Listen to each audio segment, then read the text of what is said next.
What's up, hackers? Welcome to Saturday Hacker Day, the combined Purple Team stream where we do both offensive and defensive cybersecurity in the service of defense of all of us. But, as always on Saturdays, before we get into our main material, we have some news to talk about. Oh, also, my name is Taggart. Good job on the new intro. So, we're going to talk a little bit about this week's cyber news. Two big stories, both of them fairly obvious. We have to talk about proxy not shell, also known as the surprise 0 days in Exchange. Well, maybe not so surprising given that it is in fact Exchange.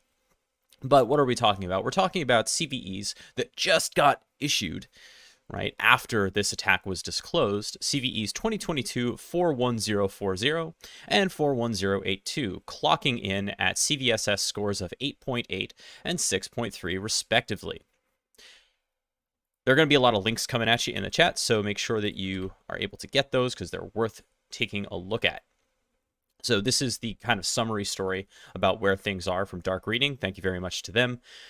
A couple of important points, though, about this vulnerability and how it works. First of all, huge thanks, as always, to Kevin Beaumont, also known as Go See the Dog on Twitter, talking about how this vulnerability actually works, what the attack looks like. It looks very similar to the previous Outlook issue that we dealt with, Proxy Shell, a few months ago, but in this case, it is a distinct set of vulnerabilities.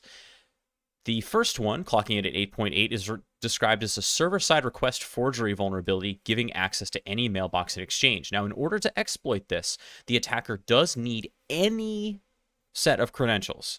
Okay, so it needs to have an authenticated user in the environment in order to do so. It needs to have those credentials. Once that's done, then we can move on. I'll also mention that the way that this would be attacked is if an organization were running Outlook web access exchange from the Exchange server exposed to the internet. And if you're doing that, stop. It actually, at this point, is more cost effective to move to Exchange Online, right, using the Azure solution that Microsoft offers than maintaining your own Exchange servers. Now, it could be the situation where you need to have like an internal relay for one reason or another. Don't expose that thing to the internet, right? Make sure that you have if you need to have an Exchange server internally, that it's totally shut off and that it is still hardened against these attacks. But that your internet-facing mail servers have absolutely nothing to do with on-premises Exchange. The second vulnerability, 41082, is described as a vulnerability in which authenticated remote code execution is possible when PowerShell is accessible to the attacker. Now, this description has led to some misunderstandings about what is necessary to carry out the attack. Some have interpreted that to mean that you would need PS remoting or Windows remote management ports exposed to the internet. Ports 5985 or 5986 generally are what those are going to get served on. That is not true. All you need is OA to be exposed to the internet, and with that, then PowerShell can be accessed through these attacks. So that's the bad news. And extra bad news is that this was disclosed during active attack. So we know that this thing is under exploitation right now. Okay. Now, there are no patches yet, but in addition to like the long way to completely harden your systems, and there are some workarounds to basically do URL filtering to prevent these attacks from getting through to your server, there is now a very easy PowerShell script that you can run that will do this for you. And so this is from Microsoft's the CSS Exchange, and it's called the Exchange On-Premises Mitigation Tool version 2. And this will handle these issues.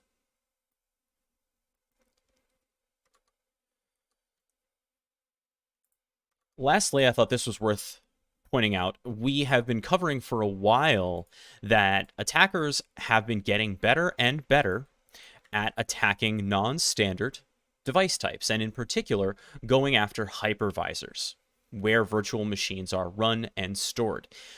Why? Because the hypervisor operating system was never really designed to have an endpoint detection tool in place on it, and it's also supposed to be pretty locked down.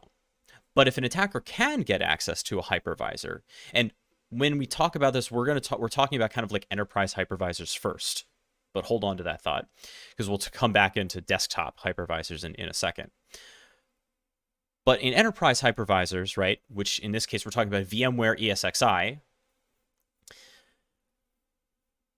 if you can get to the VM kernel, you can get to the management operating system of that hypervisor, you have a lot of power. Not only can you encrypt the entire disk of the virtual machine, but you can put in rootkits, whatever you want to do. It has a lot of power because it really wasn't designed to be as that level of it wasn't designed for security hardening in the way that we think of like a Windows operating system or a Linux operating system for the desktop or for a normal server. It just didn't have that level of scrutiny to it. Now, I am hopeful, this isn't part of the Mandiant blog post that we're going to talk about in a minute, but I am hopeful that we are about to see a renaissance in security of these kinds of devices, thanks to my new best friend, eBPF. I attended the eBPF summit for the last, Wednesday and Thursday, and I had a great time learning about what's going on with eBPF. A lot of it was over my head, but basically this technology promises that you can do a lot more security monitoring in Unix-like kernels, and certainly Linux kernels, using this technology, so we could monitor activity on systems like hypervisors at a much lower level than we are doing presently. So I'm excited about that possibility, and I hope we'll see more of that in the future. But in addition to those concepts, Mandiant has put together a 2-part blog post series talking about, first of all, novel malware that they have detected inside of ESXi hypervisors. And part 2 is talking about how to detect and harden those things. And a lot of those are really just best practices, like don't allow SSH access to the shell. How about that? Make sure that you're updated on your patches. Make sure that things are segmented. I think those are all really, really good ideas. But some of the techniques that the attackers are using are pretty slick, and they're using the structure of VMware packages against you to lay in the cut and take over your hypervisor. So just be aware that this attack is possible. But yeah, the recommendations that Mandiant has for hardening are best practices: network isolation, identity and access management, services management, and log management. So watch what's going on, make sure that you're limiting who can get onto the machines, everything like that. Hey, Neon. Yes, eBPF gang. I'm glad the B emoji just exists. I didn't have to add one. Gadget Maker says, the appliance I create informational materials for is an ESXi appliance. We have sort of modified the VLCM process to update our appliance, but I bring it up because they're only just finally beginning to include some security checks to harden the update process. That is good. There have been a few bits of research about VMware recently, and I think we're going to see more and more about what you can do at the VM kernel level. And also, one of the things I saw was discrepancies between the BSD networking stack that it's based on and the patches the patches that should be applied upstream in those versions, and what makes it into the VM kernel. And so there, according to at least one researcher, there are some discrepancies there. So you may think that you have certain patches, but in fact don't, because there's a discrepancy between those two versions of things. Okay. Oh, the last thing I wanted to mention about hypervisors, right, is of course on desktop we also have to be aware of Type 2 hypervisor takeover. Well, Type 1 if you're using Hyper-V too, but certainly VMware Desktop or VirtualBox. If an attacker has the ability to get control of those systems on a workstation even, right, then they can use virtual machines to do a lot of the work that they want to do completely invisibly to the EDR.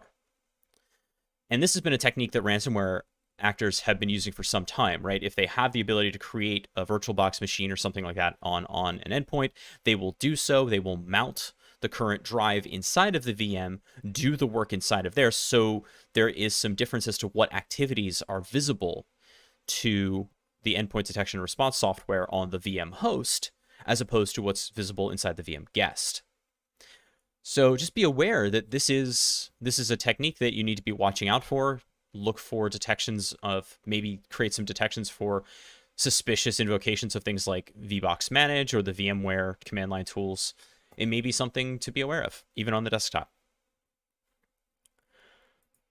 All right. With news out of the way, we are going to continue into our primary material for today.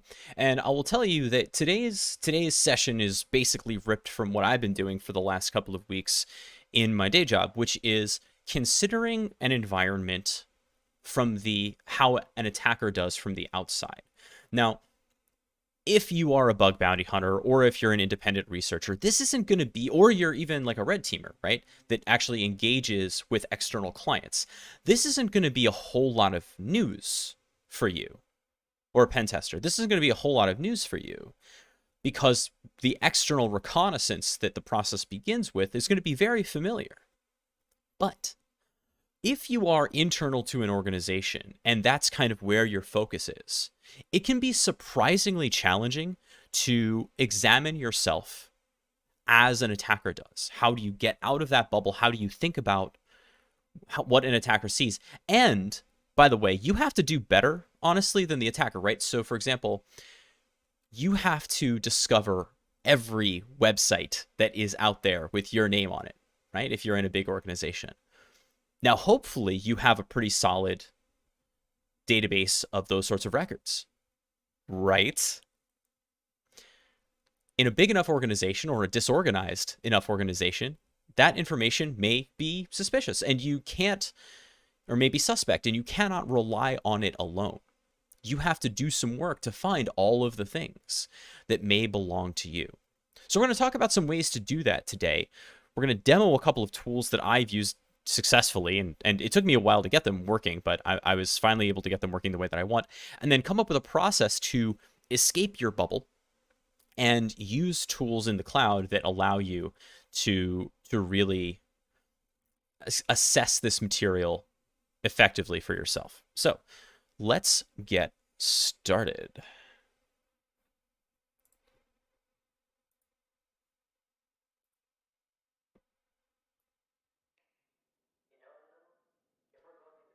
So the first thing that we need to talk about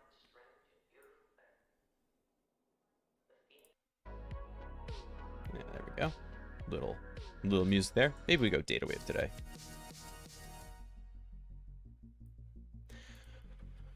Is OWASP's Amass. This is where, at least for me, the journey began. And I have to tell you that I had a little bit of a process with Amass, meaning that when I started this, I had used Amass before, and I did not like it, Sam I am. I never was successful in getting it to run the way that in theory it was supposed to run. I did every Amass. It's a big tool. There's a lot you can do with it, and we're going to demo some of it today. It's a big tool, and there's a lot you can do. I followed every tutorial, and I just couldn't get it to work. Triz, thank you so much for the Prime subscription. 3 months. Very, very appreciative. I could never get Amass to work until I complained about it on Twitter, and the primary developer of Amass was like, hey, the reason you can't is because you're using the built-in installation from Kali. Don't do that. Go get the primary release from GitHub and install that. And that was great advice. Huge thanks to Cafix here about that, because it works like a charm. So if you're on Kali, and I'm actually doing this in Kali for this reason, if you have Amass installed, and it's installed by default, the first thing you want to do is sudo apt remove -- purge Amass. Just don't have it there. And then what we'll do is we'll go grab the release from GitHub and use that instead. Now, what is Amass? Amass is an intelligence and information gatherer for target domains. And in addition to finding subdomains, DNS records, it'll also find whois data. It'll look for certificate information. It really can collect a ton of info. But if you're unfamiliar with the way the tool works, it can be kind of a lot to absorb at first. So I wanted to take some time today to really get into how to use it well, at least as well as I figured out how to. Linux AMD 64, there it is.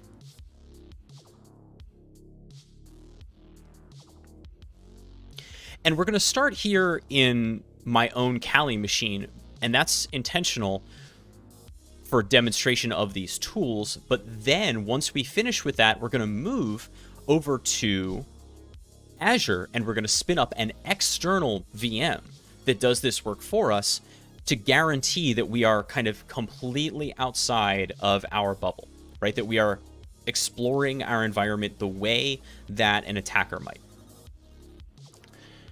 All right, let's go to downloads here. Unzip Amass. Right? And you can see we just get an Amass binary. So I'm just going to going to copy that Amass binary to user local bin.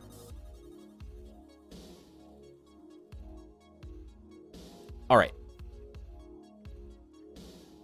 Now we have an Amass binary. Let's take a look at it. Amass. And then let's just run the -h to see what we get. So there are 5 sub-commands that we're dealing with. Now, I should note right off the bat that much like Bloodhound, what Amass is creating is a graph-based, it's a graph database. It is a slightly different structure because it stores it in JSON. It stores it in plaintext JSON in, by default, a dot folder in your home directory. You can change that up, but that's where it is going to default live. If we, what's it, config Amass? Yeah. In config/Amass, you can, or .config/Amass, you can see we have all this stuff that's now living there. And that is the Amass database. Every time we run a command that pulls in new data, that data is going to get added to the Amass database when it's working correctly. And that's the trick, was I could never get this working with the built-in Amass. But when I did the actual release from GitHub, it totally worked fine. Ah, Husky. Thank you. What'd you have for breakfast?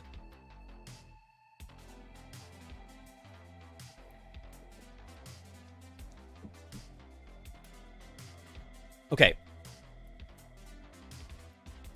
So these are kind of in order, too, of how you would use them, right? Amass Intel, enum, and then visualize. This is really cool.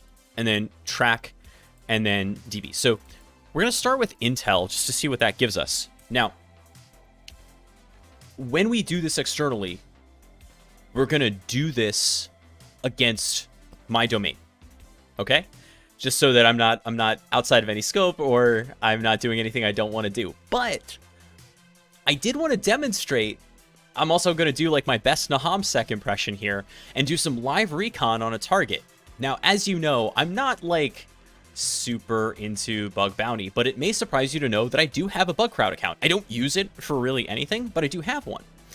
And so one of the things that I was interested in, and why I got the bug crowd account in the first place, was that the United States government has a ton of programs that are safe harbor programs, and in particular, the EPA. And because this is passive, right, we can do this recon. We're not going to find vulnerabilities here. This is stuff that is just discoverable as long as we remain in scope. So we can start this process by doing Amass Intel. And if we do a -h, it tells us kind of like what our options are. And there's a ton of them, right? Now, active is attempt certificate name grabs. I would still argue that's passive recon in that it's, you know, looking for established records. We're not actually sending packets to our target. So that would still, despite the term active, that would still qualify as passive recon, right? We can add different ASN values, different CIDR values, but the -d is really where we're going to focus here, right? -demo sensor output to make it suitable for demonstrations. In this particular case, again, because we're safe harbor and this is in scope, we can just fire this off. We can output the data. Otherwise, it's going to put it out to standard out. And that's kind of the deal. So we're going to do Amass Intel-D EPA.gov. Oh, I have to tell it active. There we go. Come on. Welcome to Amass.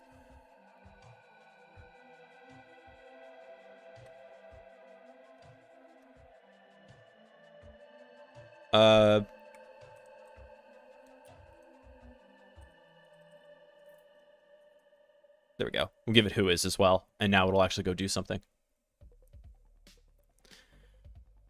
So this might take a minute. While we're here,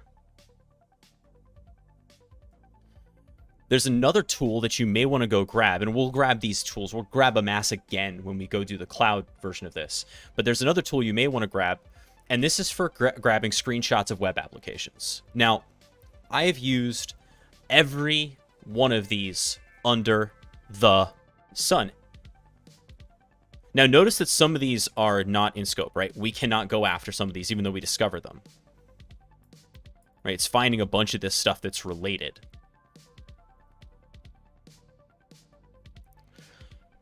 The other tool, though, so I've used every kind of web screenshot grabbing tool that exists. And I used to really like Byte Bleeder's, Marcello Salvati's Witness Me. It's gotten harder to use as it hasn't been updated and Python versions have moved on, and doing it in Docker is kind of a huge pain.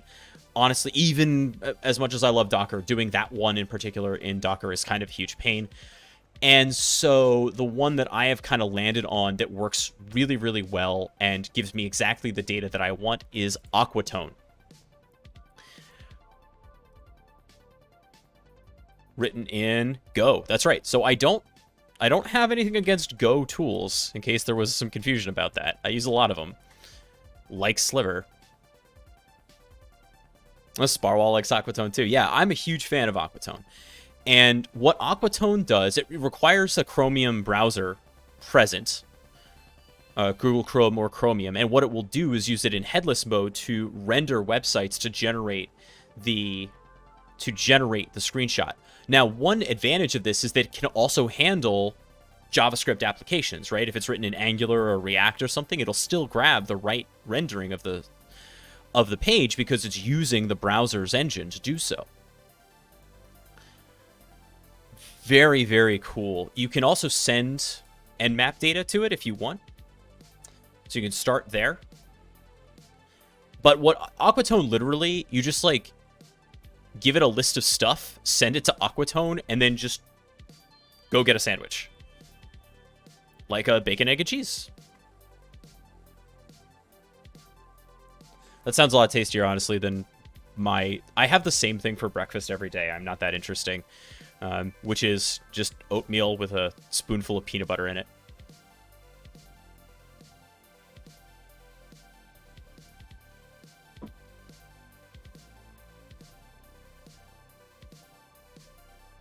A bacon, egg, or cheese. Yeah, no, the conjunction is doing a lot of work. No fruit in the oatmeal? I don't have time for fruit. No. I'm too sleepy in the morning to trust myself to cut things.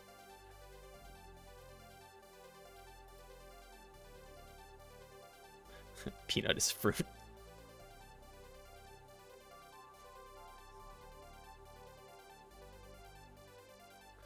How we doing?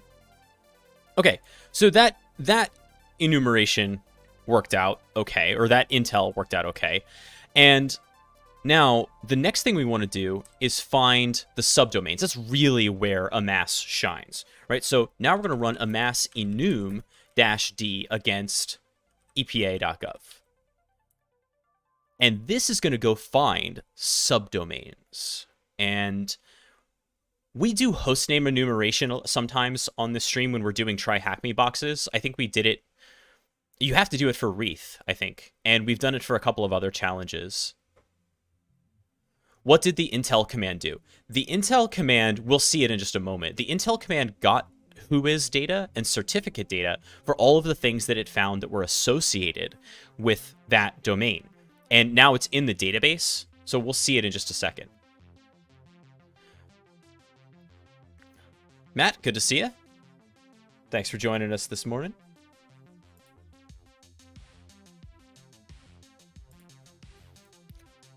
I love this. I think this is so fun. Just the recon part of it, right? Just to discover all the things that are out there. So Amass is doing like 100 different things at once, and it's worth discussing what it's doing. So Amass, if we look at its wiki, it has some good information here. It is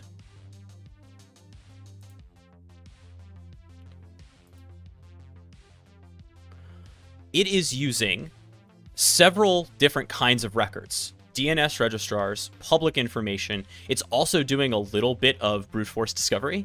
It's using word lists. All of this. Now, it's either passive or active, right? And in active mode, which is default, it's going to go find stuff. So you can see it's finding all of these things from different sources. Right? If you want to tell it exactly where to pull information from, but look at all the different sources. Yeah, it's not just one. It's going after everything it can. And in fact, you can add in the config, you can add API keys for other sources that it knows about. For example, if you have a Shodan API key, you can add it in there. If you have, you know, a HackerOne account or whatever, you can go and get those things.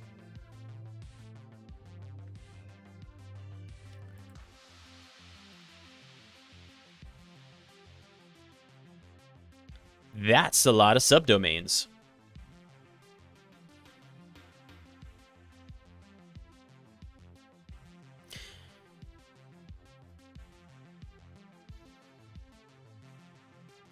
Now,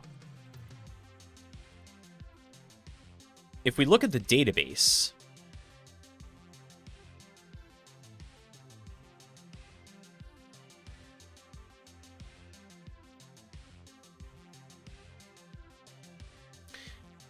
we can ask it for information about a specific domain.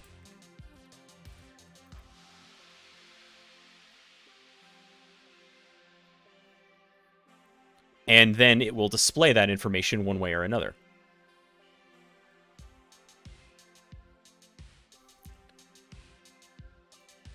This might take a second. Spyware.epa.gov. It's always wild to see the stuff that gets defined, right? But again, we're just demonstrating how the Amass tool works first. As an attacker, what am I looking for in these subdomains? So this is a good question. And I want to point out that as an internal specialist who is trying to assess my environment externally, I am thinking about this slightly differently than would be a bug bounty hunter or an actual criminal. As an internal specialist, I am trying to find everything, right? I'm leaving no stone unturned. Now, the attacker is doing that the same way, but they may focus in on, you know, spicier looking things like auth or like admin or whatever. They may do that first. I am trying to build a comprehensive database of all of the things. Later, I will triage them and say what looks scary, but I may do that with other tools. So the attacker is going to consider this a little bit more differently, especially against an organization as gigantic as EPA, right? You do not have the bandwidth to go after all of these things. You gotta filter this down. And bug bounty hunters have a ton of tools that they use to filter these out. They have word lists for common, you know, interesting subdomains, things like that. I think, you know, folks like Tom Nom Nom have a bunch of tools that they've published that will do that.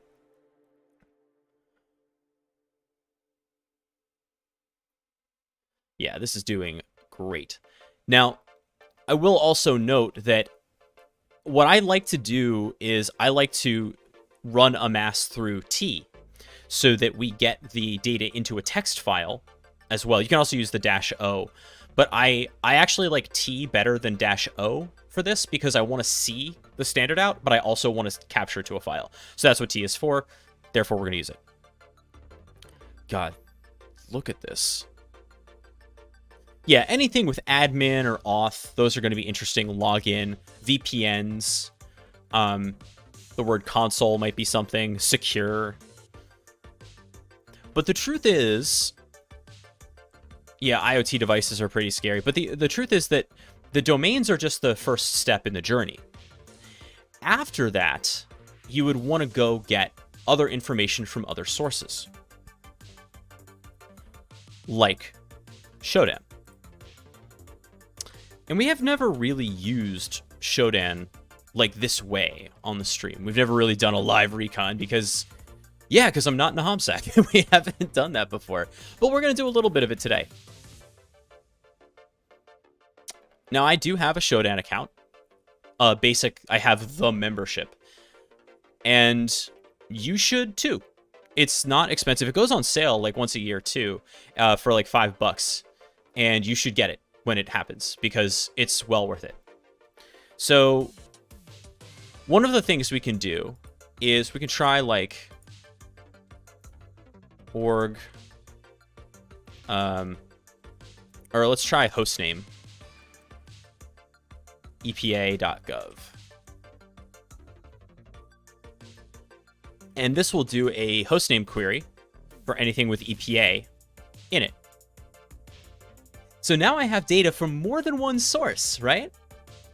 Now, this is the web version of Shodan. There is also, of course, a command line version of Shodan if you have an API key, which will download the data. You can get it in JSON format, right?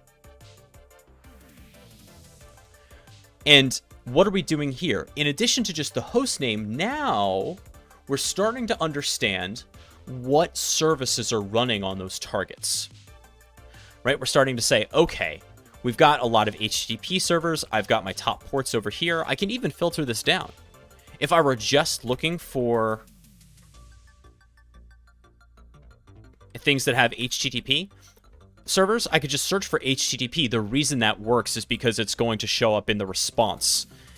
And this is better than doing like a port search for 40 or 80.443, 80.80, 80.443.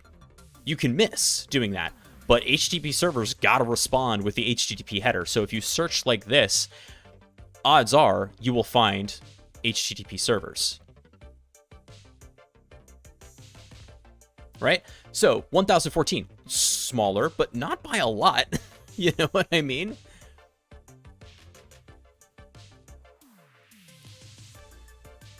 And then, as you can see, now we have some weird ports, right? We've got 443, sure, we've got 80, but also 8834, 8083. Now we're starting to get somewhere, right? We can see these things. Now, again, we're not going to really poke at all this. This is just demonstrating how you can use Shodan to start finding this information. And again, with Shodan on the command line, you can get this information, you can download it, and you could use tools like JQ to parse it to get that information as well. How's our Amass doing? Still going.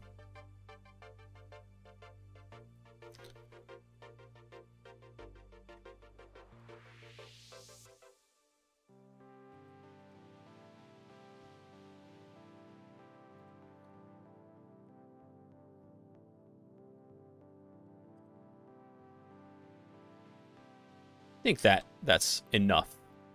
So I stopped the search. And then it says discoveries are being migrated into the local database. Now, notice that it also gave me, in addition to all the subdomains that it enumerated, look what else it found for me. It gave me the IP spaces. It gave me ASNs, and it also gave me the CIDRs. I want to call out again, this is public information, right? This is registered somewhere. I have not found secrets.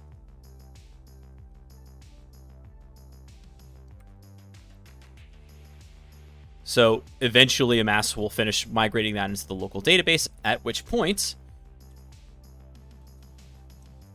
I can try something like, we'll try epa.gov. This is going to be, SDB. Let's show the IPs. Come on.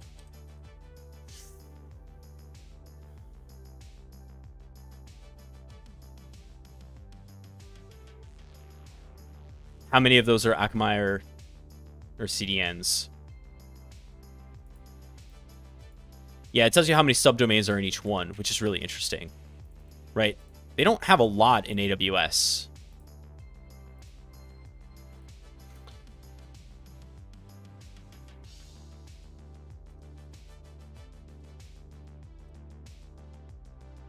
There we go. With show. So as you can see, like the command line options for the Amass DB are like a little bit funky, but now you can see we've got the IP. We're seeing those. If I just do -show, it'll do the same thing.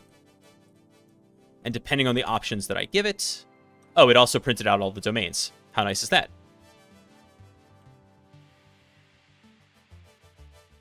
You can also get the location. You can, because that's in the whois data.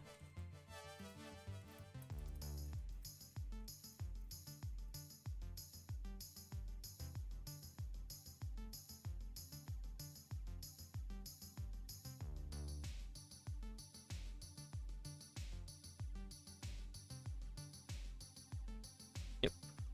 So lots of cool stuff. Now, this is my next favorite part. Okay, you ready for this one?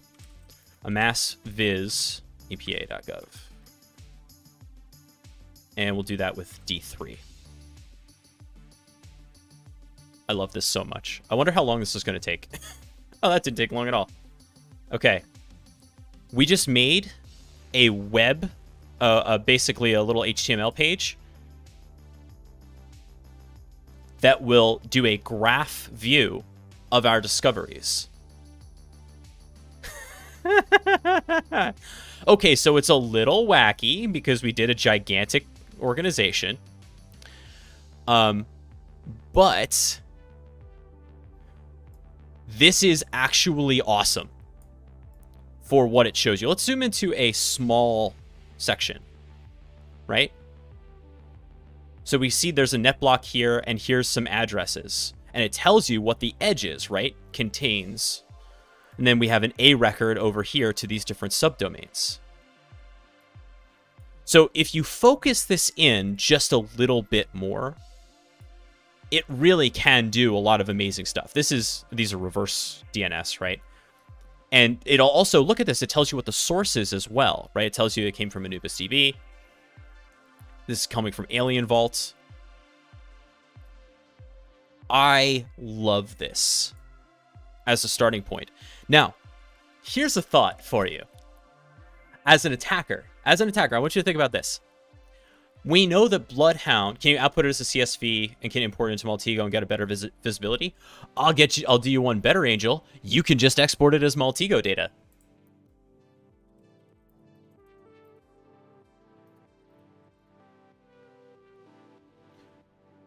There's a Maltego option. So you could just do that. Yeah, absolutely. So the Amass Viz has a bunch of different options. Here are some of them, or here are all of them, really. So I like D3, right? Maltego is a CSV file if I want that. I can also do, I guess those are the two, basically, or generate the .output file. And a graph history JSON if I wanted that. You want better? I'll do you one better. Why is Maltego? Yeah, it's an OSINT graph generating tool. We haven't done Maltego a whole lot because we haven't done a bunch of OSINT Recon stuff on stream, but I will. I've used Maltego in the past. The trick with Maltego is you got to pay to play, because it requires a lot of API keys to really do its work. So you have to have subscriptions to a bunch of different services in order to really kick it up. But once you have that, or if you have a tool like this that generates this for you, it's not for mapping out, it's mapping out networks, but don't think of it as just computer networks. So for example, I've used Maltego to do like VIP tracking, right? So if I'm investigating a person, like how could our CEO or something like that. How could they be discovered by an attacker? I can use Maltego to collect that kind of OSINT data and map it against somebody, because it'll do phone numbers, it'll do addresses. It really does. It's an amazing tool. I guess we'll do Maltego at some point on stream, but yeah, there's a lot to it. Okay. But yeah, so the point I was trying to make is, obviously Amass has all of this capability. Now, the other thing you can do is configure Amass to just use the sources that you want, right? Including just using internal DNS resolution, if you want to do that. So, think about this. Say you're inside of an environment and you know that Bloodhound is probably going to get got. What if you use Amass to run DNS enumeration against internal DNS? That is likely going to be a lot quieter. First of all, you're not hitting LDAP. And DNS records are messy. There's a bunch of them, and people don't pay as close attention to them as you might imagine. And so, if you use Amass internally to get some of that information, you may discover host names that you can hit without ever having to do Bloodhound. Right? Think about that stealth component. And blue teams, how would you find that? Right? Especially if they're using your own DNS servers, right? It's not like using Quad 8 when you have internal DNS that should be the first stop. It would be very difficult. You'd have to do some very careful statistical analysis to see a spike in that kind of DNS enumeration, and that's hard to find because all sorts of stuff gets spiky in DNS. Hey, Owen, good to see you. All right, so that's Amass. And we also do have Shodan. And as I was saying... Oh, good. Shodan. If we have the Shodan command line, what can we do with it? What's the solution then? Clean up the DNS records? Internally, honestly, there's not a whole lot to do. With the exception of this. What you would do...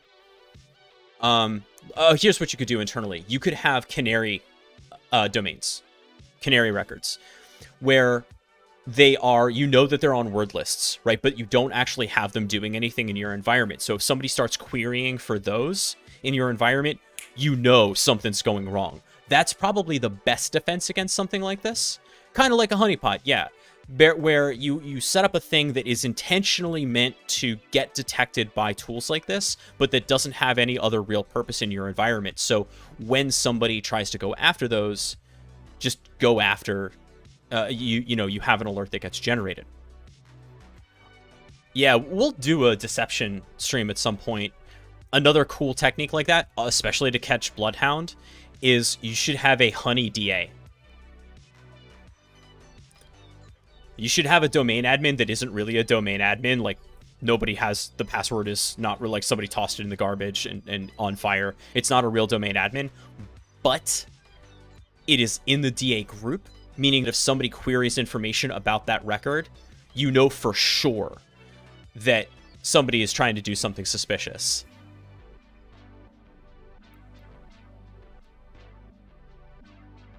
Look, I'm not trying to make it easy for the attackers, and I'm definitely not trying to make it easy for the red team. You run Bloodhound in my environment, you're gonna trip on some stuff.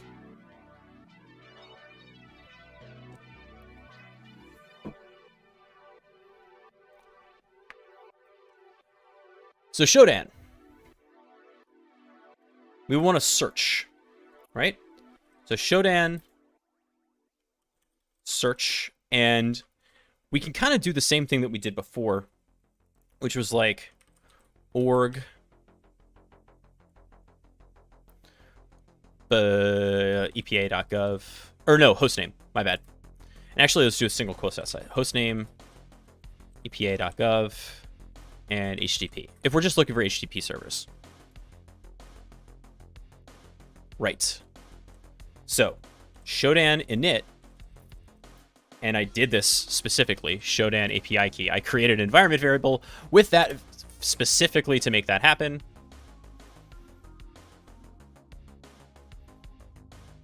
Cool. Okay, so now We have the Shodan command line. By the way, this is just a pip install, like, you know, pip3 install Shodan, or pipx if you want to do pipx.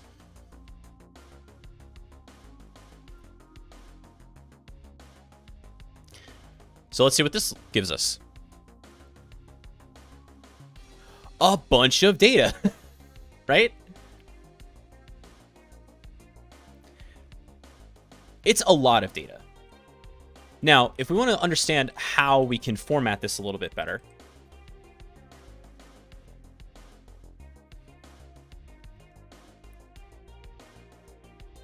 list of properties to show in the search results, separator, text. All right, so we're actually gonna do no color, and we're gonna send that to shodan.txt just to see what that does.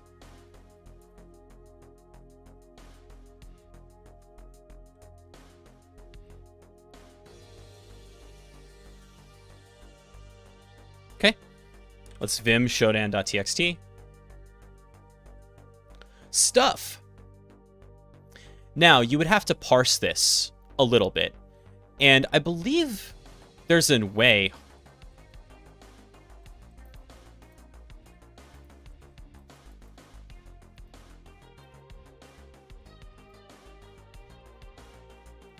To get JSON data. Oh, that might be through the actual interface. So if you want JSON data for the stuff that you've downloaded, I'll see if there's a new version of the Shodan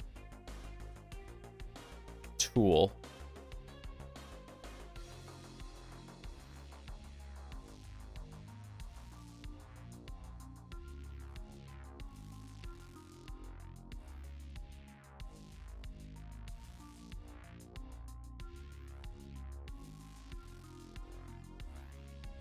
Nope. Okay.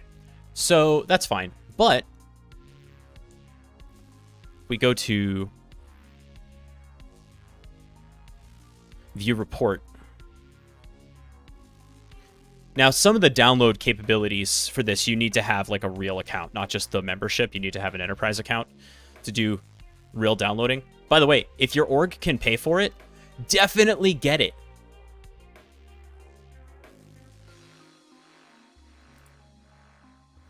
Right, if I click on downloads here, you can kind of see what this is going to look like. I haven't created any downloads yet, and I have no query credits, and 1 query credit lets you download up to 100 results. So you can do like one of those a month with a free account. So if your organization can afford a Shodan account, definitely get it, because you'll get better ways of accessing this data. As it is, you know, I have this plain text data, and I can write a parser for it. You know, that's fine. But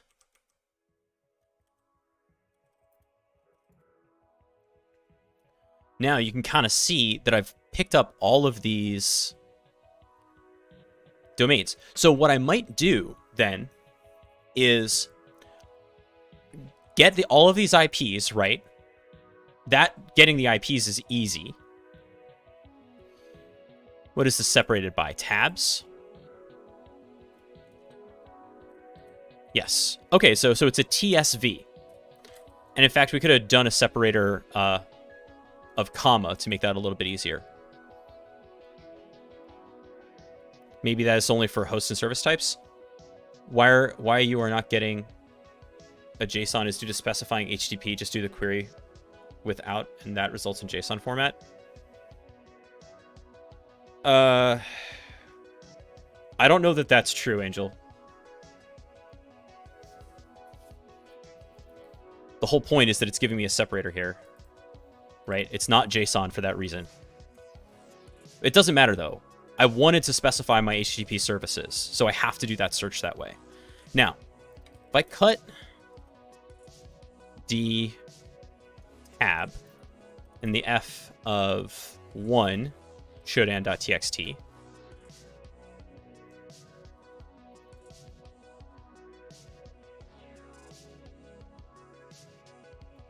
no quotes on the \T.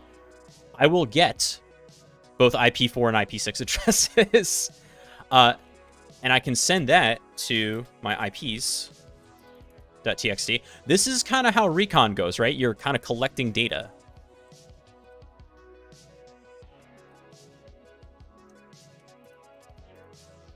And then you have to disaggregate it. Now, what does field 3 show us? So field 3 is cool because now we have a bunch of host names, right? And we want the host names.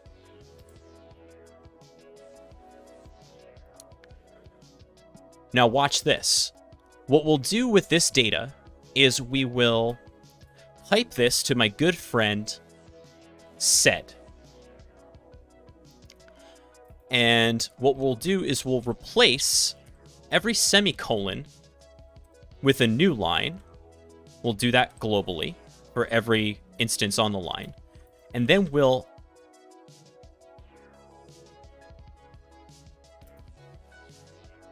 send that. Yeah, actually, I think that's good.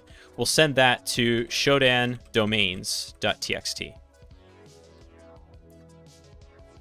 What I forget? I forgot Sed 1/ too many. Yes, thank you.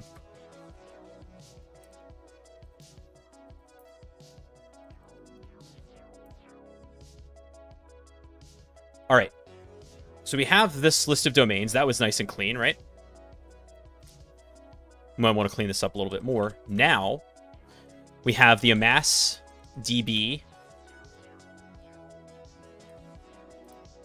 show. Yeah, we're getting there.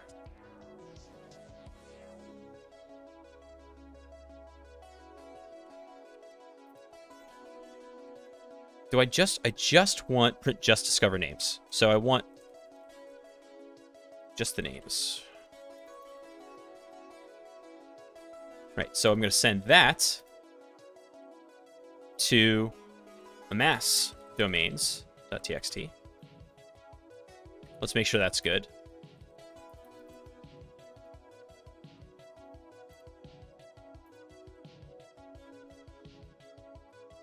Good. I was just making sure there was no color in there. All right, so that's good. Okay, so now we're going to cp Amass domains to all domains.txt. And then we're going to cat Shodan domains into all domains.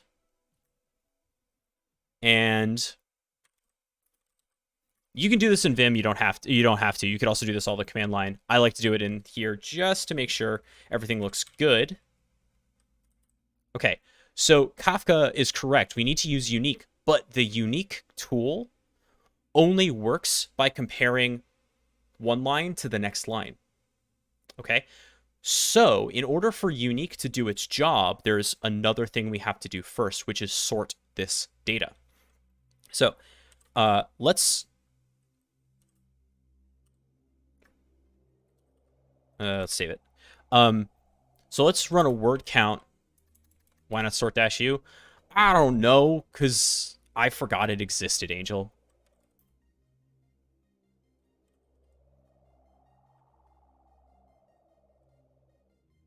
That's always the answer, right? With -c, check for strict ordering. Without C, output only the... Actually, I don't know if this is the exact same thing. Check for strict ordering. Output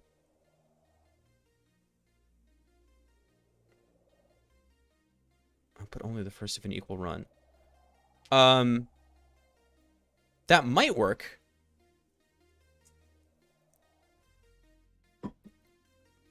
We'll take a look at the difference, if there is one. The way that I usually do this is we would take... we'll do sort all domains and pass it to unique. And then we'll pass that to... How many do we get? 1612. And, by the way, how many are there total? So 2129, right? Now, if we do what Angel's saying... sort -u all domains to, we get 1612. So it is the same. So that's a much faster way to do it. So we do sort-u all domains, and we just send that to dedupe domains.txt. Okay, 1612. Now, thank you, Angel. That's a nice shortcut. One fewer pipe.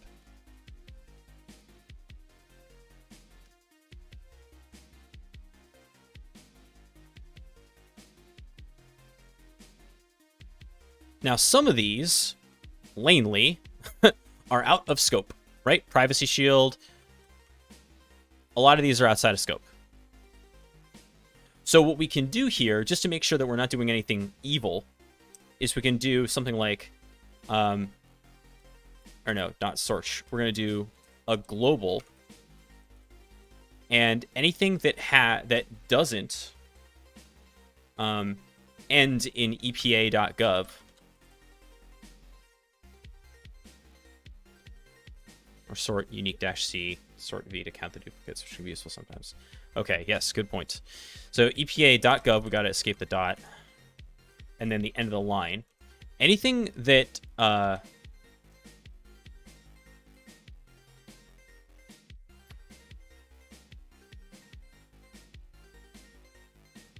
doesn't have that, right? I can do inverse. No, damn it. How do you invert that? Yeah, so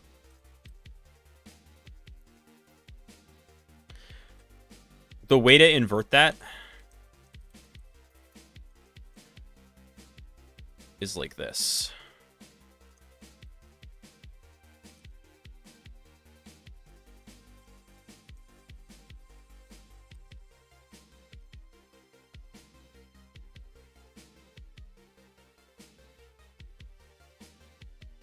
Oh, so that worked, but it worked too well.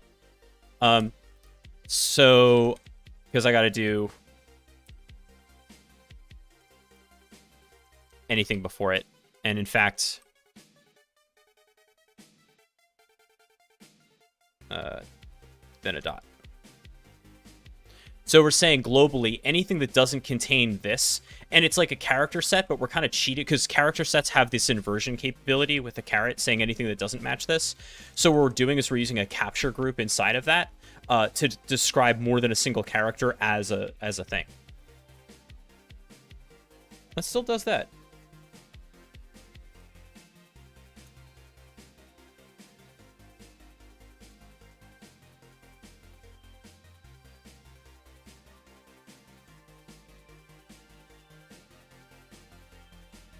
Let's get rid of the end of the line thing. Yeah, 1607. That's so funny. Didn't we find way more than that? Oh yeah, we did. Tons more.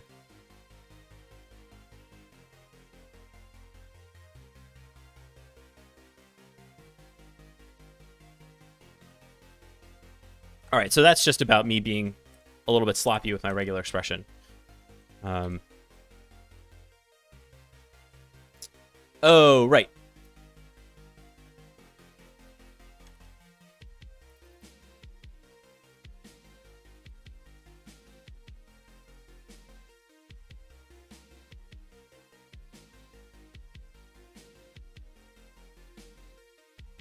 Outside the parentheses, I think.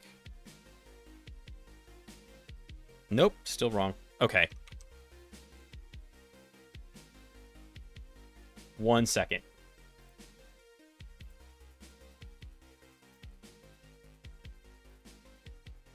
I mean, we could do this in grep.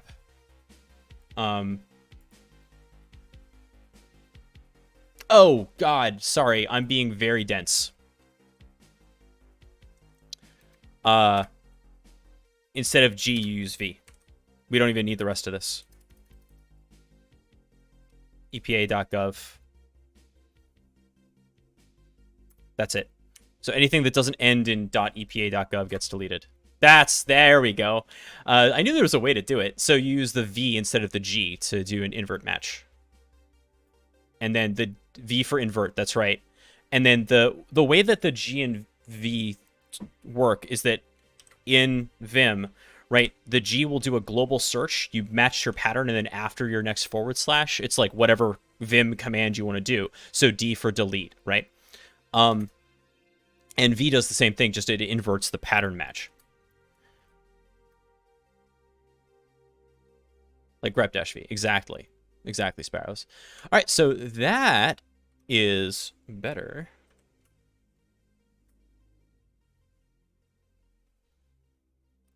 And we could have added grep-v to our pipe if we want to do that on command line. So, and this is all sorts of stuff that you can, you know, script out if you want.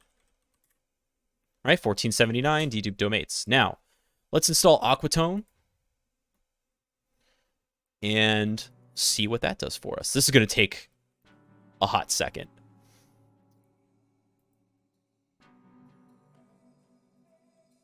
Here's Aquatone. I don't know if I actually linked Amass, so here comes Amass's link.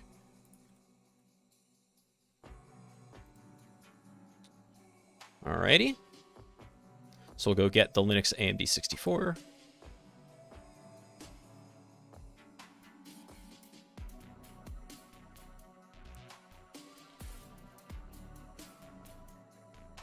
Aight.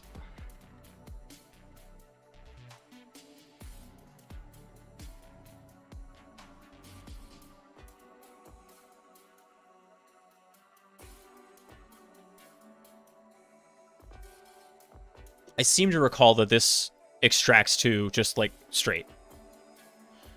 That's fine. Unzip. Oh. Yeah.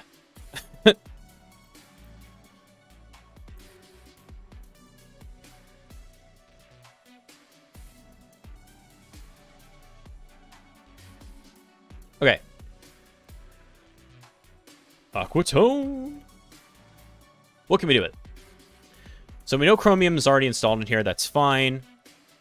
We can give it ports. By default, it's going to do 80, 443, 8000, 8080, and 8443. If we want to give it others, we can. That's okay.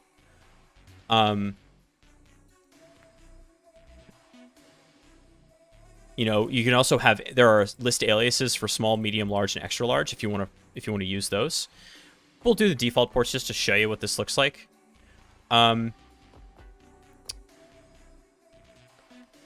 And I'll tell you what, instead of doing 1,000, 1,400 of these things, here's what we're going to do.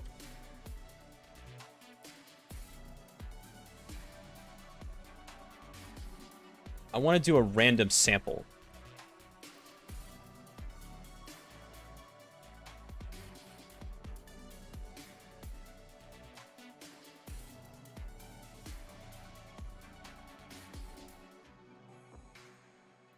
Did you know that there's a random sample command line tool? Shuff.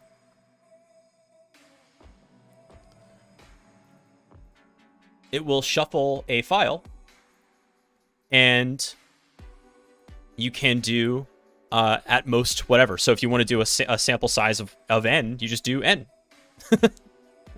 Right? So if we do shuff and let's say 20 dedupe domains, we get a random sample. How cool is that? We'll use sample.txt. And now we will cat sample.txt, and we'll just send it to Aquatone. Or not that. We'll pipe it to Aquatone. Oh, I guess Chromium isn't installed, so we'll do sudo apt install -y Chromium browser. Yeah, the shuff is super useful for testing. Doof.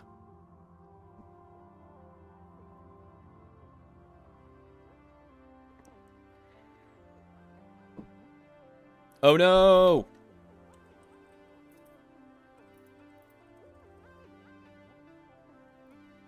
Need to update my repos.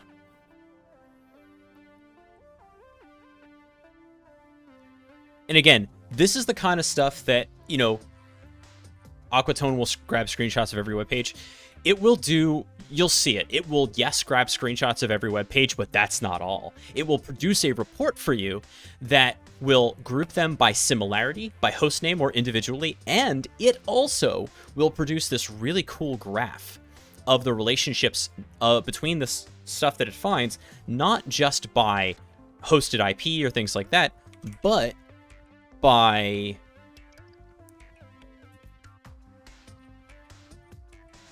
technologies. So it'll create relationships based on the kinds of stuff it finds on the site. We should definitely plug Donut's project. I haven't used it.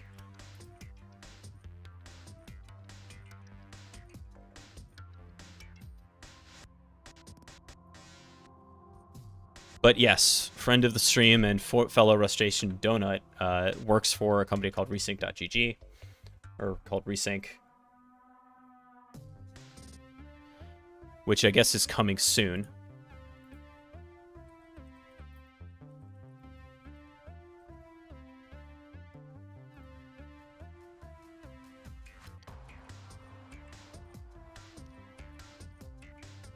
Yeah, it doesn't exist yet, but stay tuned.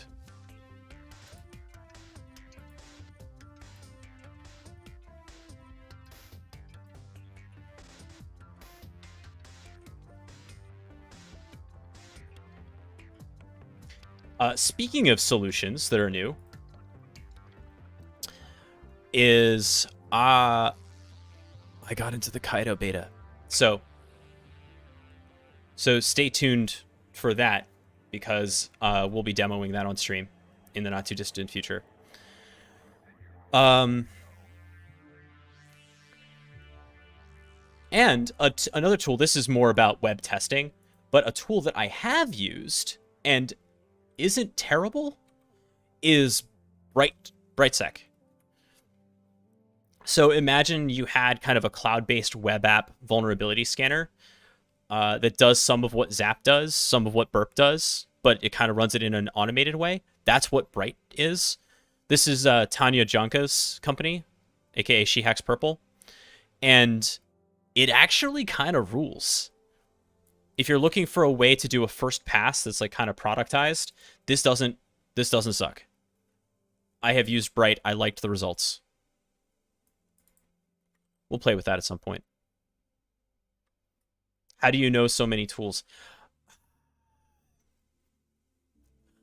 Okay, so part of it is that my job is to do research all the time. So that's part of it. Another part is that I've always been this way. I used to entertain myself as a kid by memorizing statistics about fighter jets. That's just kind of like me. I like putting stuff in memory and it just gets stuck there. Maximum service speed for the F-14 is Mach 2.24, for the F-16 2.05, for the F-15 2.56, at least stated. I don't know. They're just in there, and there's nothing I can do about it. They just get stuck. The entire script of the first Ghostbusters movie is in my brain, and there's nothing I can do about it. It's just there.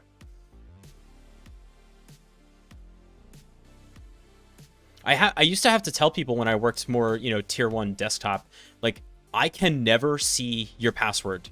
Don't ever show it to me, because then I won't forget it. Please don't ever show it to me.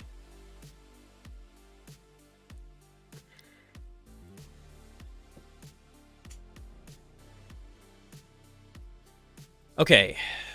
How we doing, Aquatone? Oh, we're still installing Chromium.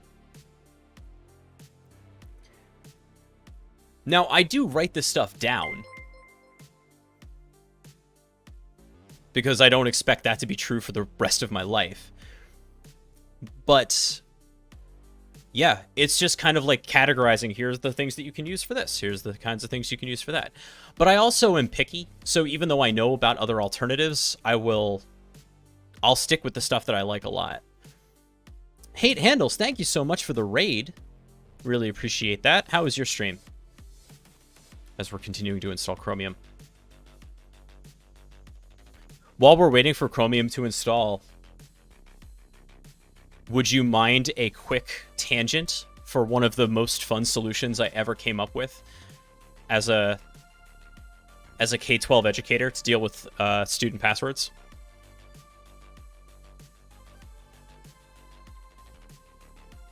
Oh, cool. AV evasion, then hack the box. Very fun. Okay, so quick tangent while we're waiting for Chromium to install. The problem. These days, students as young as kindergarten or pre-kindergarten will need accounts that require some level of them to be able to engage with them, right? To enter passwords, right? Whether it's a Google account or iCloud or whatever it is, they're going to have to. They are, right? In modern school settings, accounts are everywhere. There's going to be authentication. The bad solution is that everybody has the same password. That's a terrible idea. Don't do that. And again, I'm talking about elementary school kids, right? So, like, maybe that's okay for kindergarten because they won't do anything with it, but actually they might. And then as soon as you get to, like, second grade, that's out the window. Kids are going to log into each other's accounts. It's going to be a mess. You cannot do that. They have to have unique passwords. Solution 2. The teacher has every password and no one else does, and the teacher logs everybody else in. That sucks too, because no one is going to be able to log no teacher wants to log everybody in, and what happens when they go home and they get logged out of something? No. The student has to have ownership over the password. So the question is, how can you create an authentication mechanism that is 1, easy to remember, 2, hard to guess, and 3, unique and secure enough to meet most account standards, but still meet those first 2 criteria so that children can remember them? Here's what I came up with. You can't use a word list, right? You can't use like Apple and then a number, because that's going to get guessed. Right, that's not secure. That's no good. And it's not going to meet most standards anyway. Here's the thing about words, though. Words are made up. So what you really need is something that is pronounceable. Not a word, but something that is pronounceable. So here was the trick that I came up with. If you'll permit me a little bit more of an aside. We'll do this in Python real quick. Okay. So languages like Japanese and I believe Hawaiian are based on syllabaries, meaning that the core phonemic unit in Japanese is not a consonant or a vowel, right? Like in English or most Western languages, but syllables, meaning that there is a combination, with a couple of exceptions, combinations of a consonant and a vowel, right?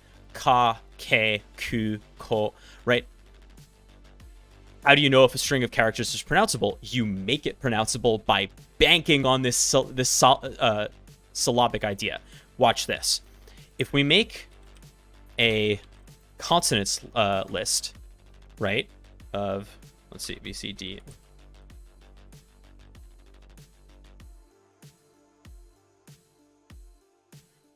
And for our purposes here, Y is a consonant.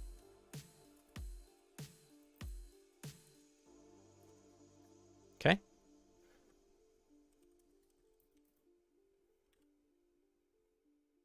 Let's do 8. Let's do 8. Just as an example, okay? Now, let's say equals, let's make 10 of them. For I in range, PWs.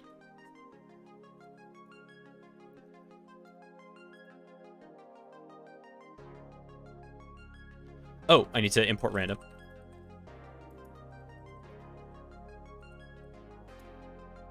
Or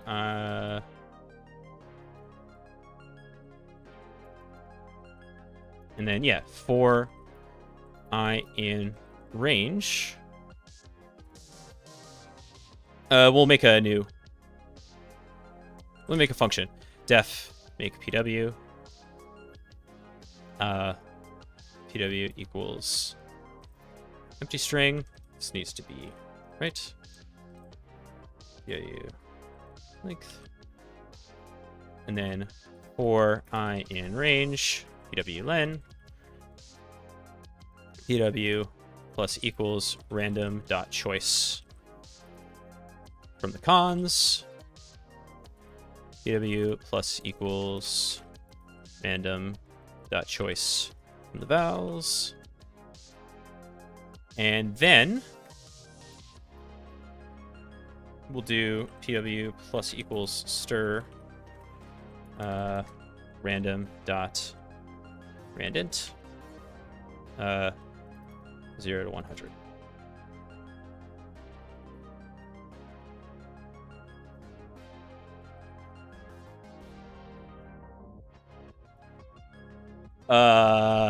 Should probably return the PW, huh? Let's try that.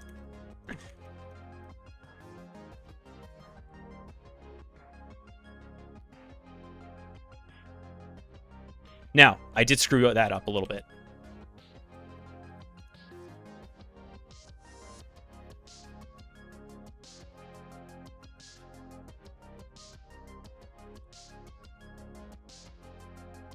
Why? Because we want to skip count.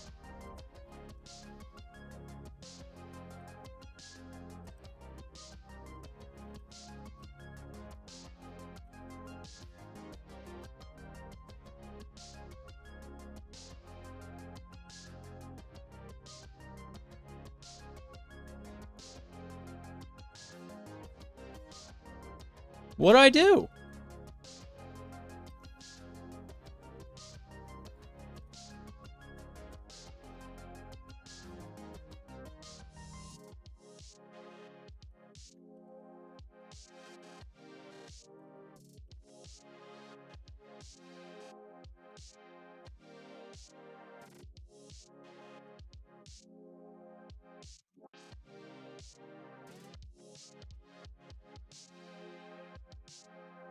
That's absolutely correct.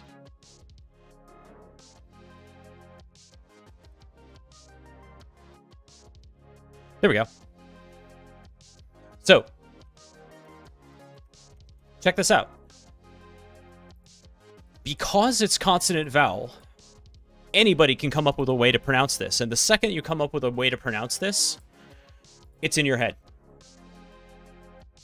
Kids as young as 6 years old can memorize this, no problem.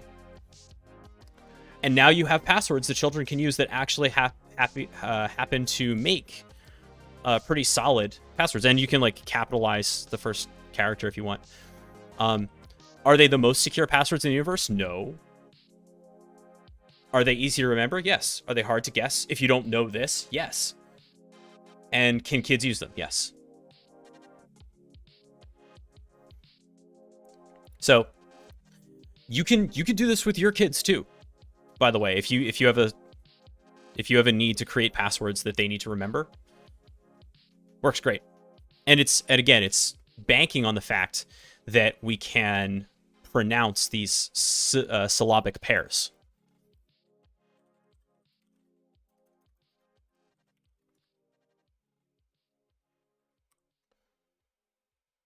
Okay.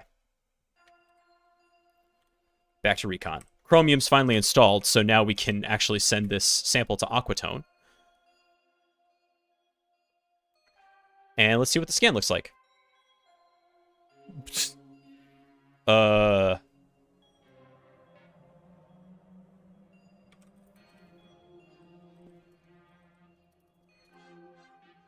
Nothing.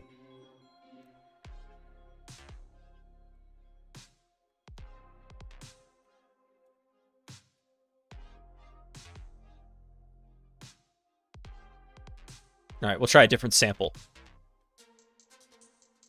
Just striking out. Okay, well that's all right then.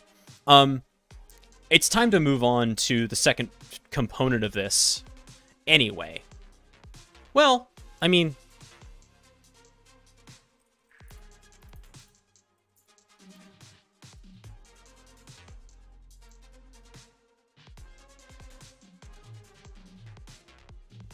we know that should work. Actually, no, we don't.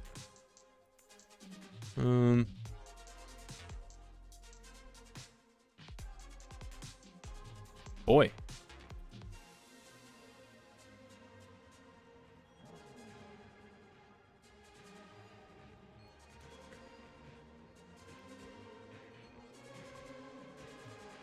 All right. I'm going to put EPA.gov in here. And we'll do air now. Just cuz.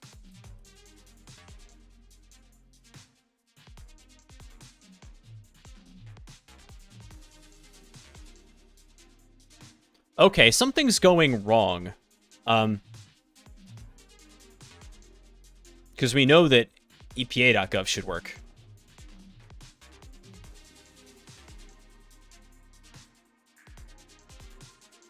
That might be about the way that I installed the browser, though.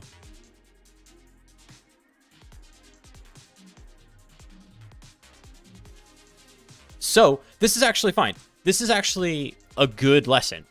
So, this is why I like to spin up a fresh machine to do this. Not only because it's fully external, but because I may have done something weird in my setup to prevent it from working. But if we start from scratch, we know that it's good. So this is actually an okay time to move over to the second part of this, which is how to do this in the cloud. But there is a question from Headringer. Has anyone had any luck getting Amass to save data into a Postgres database? I do not use it that way, so I can't answer that question, Headringer.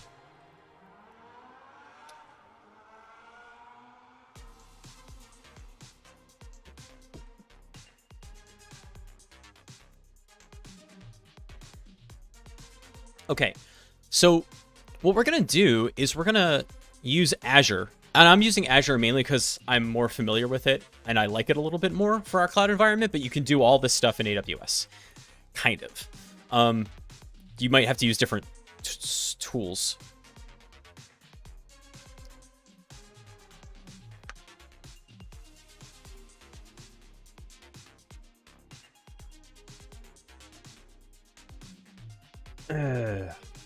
So we're going to create a new VM. And one of the cool things you can do now with Azure is that there is a Kali template in the Azure Marketplace. So I'm going to create a new VM, and I'm starting from the external ops resource group just to keep it nice and clean. Stay tuned for more about this in a second. But we'll click on Create here. And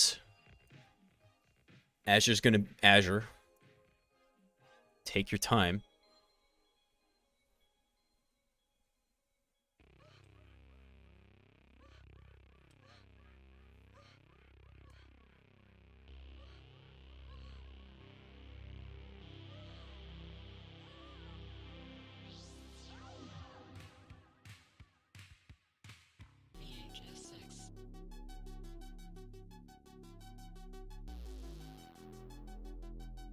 Okay. Let's just go look for Kali here.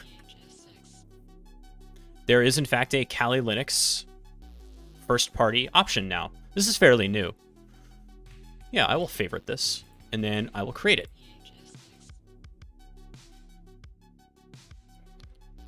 Okay. This is good. External Kali. Now, why am I focused on doing this in the cloud? Why would that matter so much? So, if you're an external pen tester and like you have your own gear or like whatever, fine. But even then, how much do you trust your own DNS setup? How much have you set that up? Versus what an attacker might use. How close to that might you get? Well, odds are you're going to be facing attackers that use cloud environments, right? So you should do the same. And if you're internal to an organization, you have to get out of that bubble, right? You cannot do this from like your workstation in the office because you don't want your DNS resolution, right? Even if you like, don't be on the VPN either. Like you need to get out of your DNS world. You have to be the way that the rest of the internet sees you, and the purest, right, is going to be something like this. Now, if you're an environment that has something like express route set up, or whatever the AWS equivalent is, be aware. Yes, it might be cool to like have an internal IP so that you connect to it. Don't do that. The whole point is that you are creating an external asset. So yeah, this thing's going to have a public IP. Now, you're going to be careful with your network security groups so that you don't let the internet see it, right? You're going to only allow SSH from a certain location, things like that. But you cannot have it be internal, because if it can see your internal DNS servers, you have missed the point. This thing has to use fully external resolution, right? And we're considering Microsoft's DNS servers for all intents and purposes as external, because that's what our attackers would likely use if they set up an Azure VM. Okay, so creating a new Kali machine. Wouldn't this be bad OPSEC though? In what way would it be bad OPSEC? If we control the VM, right? And, you know, if you wanted to, you could store the data locally. You could pipe that through if you wanted. You could do all this through proxying, but that's not really necessary for this, right? Because we're doing enumeration that from public data. You know what I mean? So it's not bad OPSEC. You just have to control access.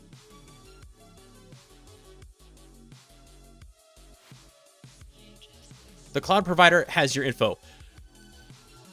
Get over it. Like, it's 2022. The cloud provider, yes, if you have made a contract with the cloud provider, yes, they're going to have some of your info. There are some pretty strict rules about the stuff that they can inspect, though, right? And you're going to delete this thing once you're done. So, yes, you have to trust your cloud provider. That is true. In organizations, we have trust agreements with other parties. That is how that works. Otherwise, we're just in a missile silo by ourselves eating beans out of a can. All right, West US 2 is my preferred region. Kali 2. This is a little beefy. Yes, I'm talking about Recon specifically, and Husky is making a good point. Attacks, active stuff, this should be something that you do where you fully control, and as a matter of fact, Husky has a course coming out soon about how to do responsible red teaming in exactly this way. But for Recon, we're in an okay position.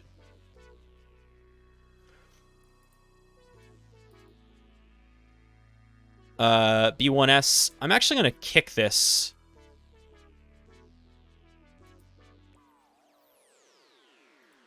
to an A1 if I can.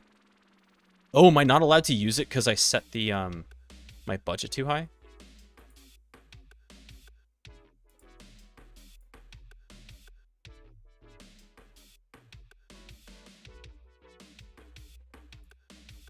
We'll select this.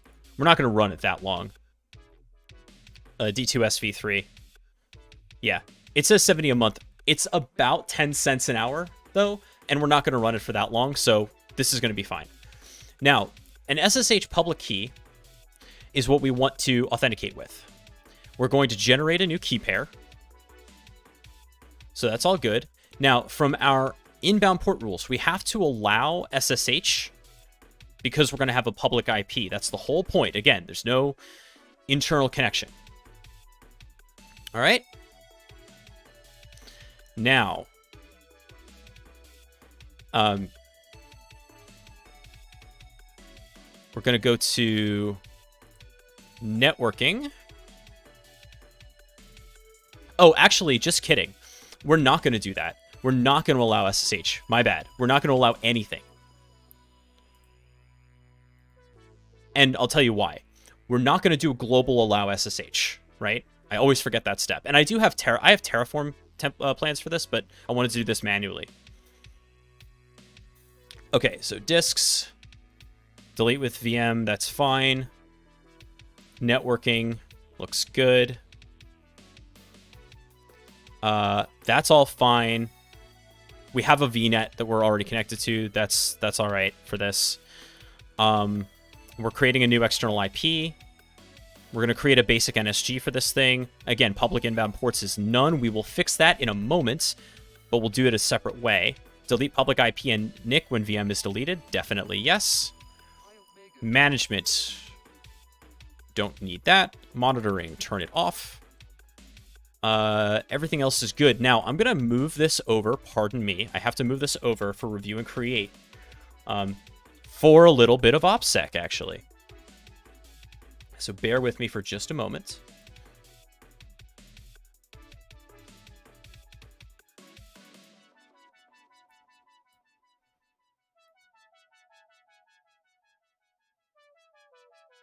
Yeah, I was right. It's 10 cents an hour.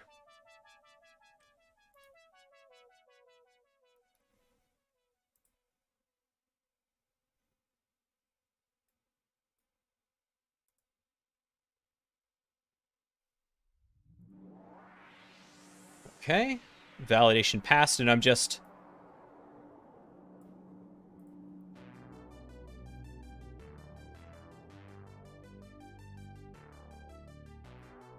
downloading the key pair here.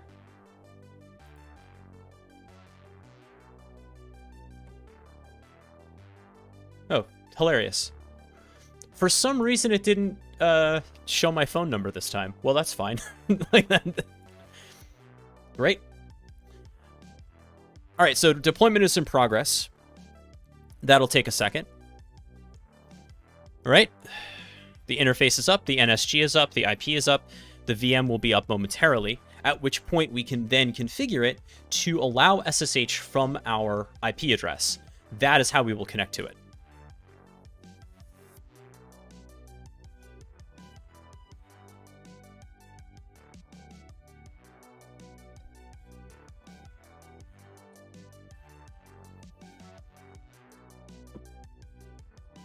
Cool. Go to resource. Now we've got this private key that we downloaded here. You can see that I have a public IP address. Yeah, it's super new, Husky. I had no idea Azure has Kali now. It's very new. It's only like a month old. Here's a gotcha, though. It's headless. Okay, it's like a very lightweight install of Kali. So a lot of the stuff that you would expect is not there. You can install it. But it is definitely meant to be a headless, lightweight thing. But the repositories are there. Okay, so we've got this public IP. What we're going to do is we're going to chmod 0400. Actually, let's move that private key over. Downloads external kali.pem to here.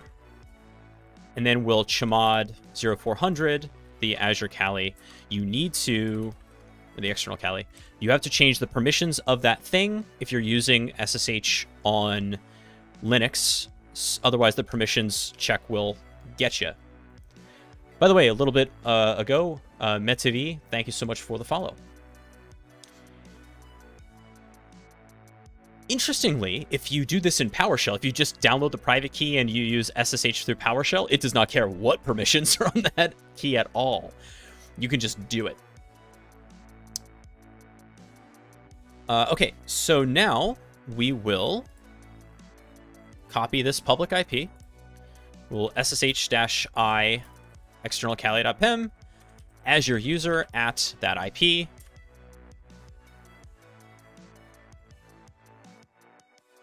And it will fail because I forgot to add the important networking rule. So the thing is, I don't want the entire universe to have SSH to this box, but I want me to have SSH to this box. So I'm going to add an inbound port rule.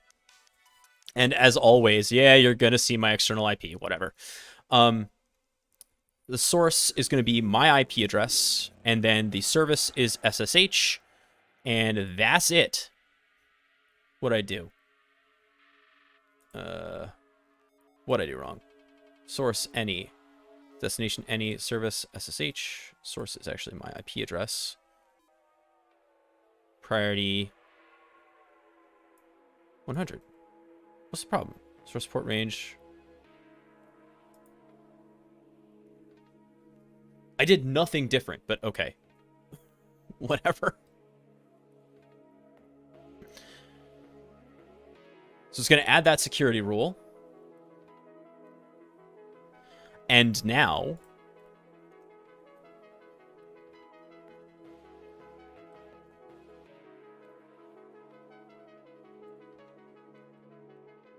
it might take a second to actually apply.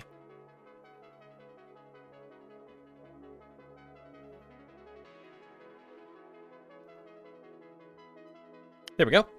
Why, yes. We're in.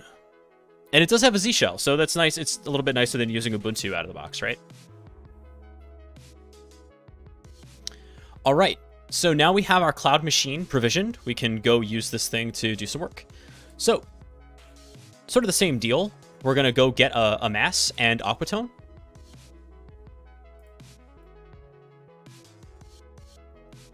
Again, all stuff that you can script out. Motoko Hadari, thank you so much for the follow.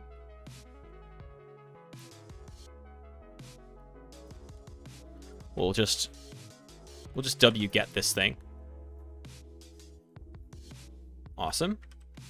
And let's go get Aquatone while we're at it.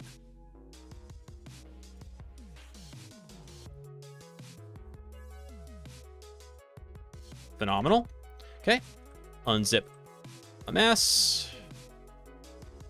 Ugh. See?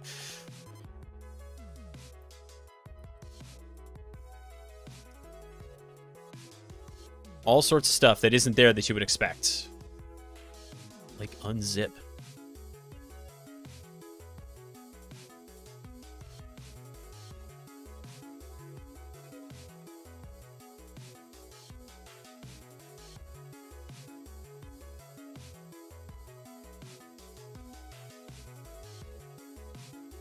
Okay. Let's try that again. Okay. We'll sudo cp amass Linux AMD 64 amass to user local bin. All right. And then we'll rm rf amass star because we don't have anything else there. Unzip Aquatone. Right. And here we will put Aquatone in the same place.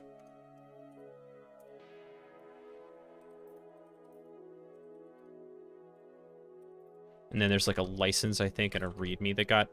Yeah, because... Right. Because it unzips to just the current folder. Okay. Now, we're going to go after me. This is kind of my point. It's like, I want to get outside of my environment. I'm going to use this, and we're going to go after me. So I just want the domains in this case. So I am going to just do amass enum -d, because you can start with enum. Taggart, taggarttech.com. And we'll send that to amass domains.txt. And for our purposes, this will be kind of all domains. Not like that, my bad. We're going to pipe that through T so we can see it happen.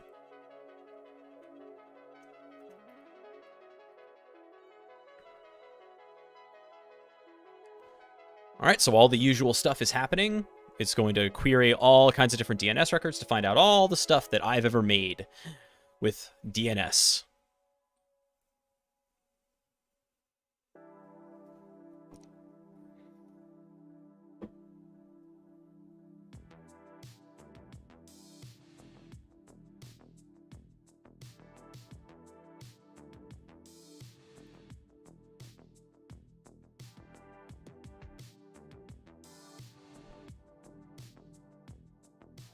All right, found the home page. It found my passphrase generator, which I always like plugging, and no one likes. But I don't care. I think it's cool.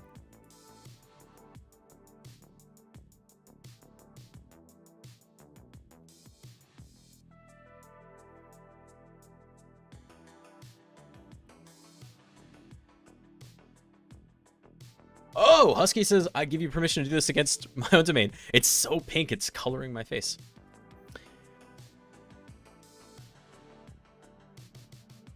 Are you going to do one for kids? I just did one.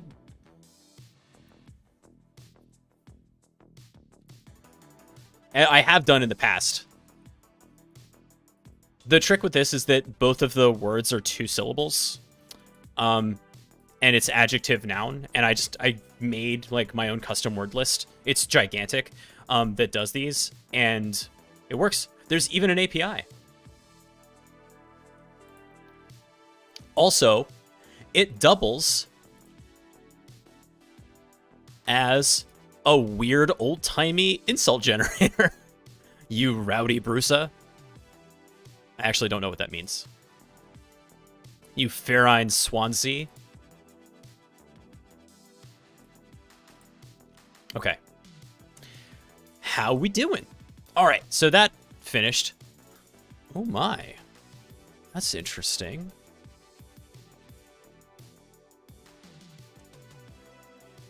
I'm going to run it again with active. Because now we can. And since Husky said we can do it against huskyhacks.dev, we'll do that as well.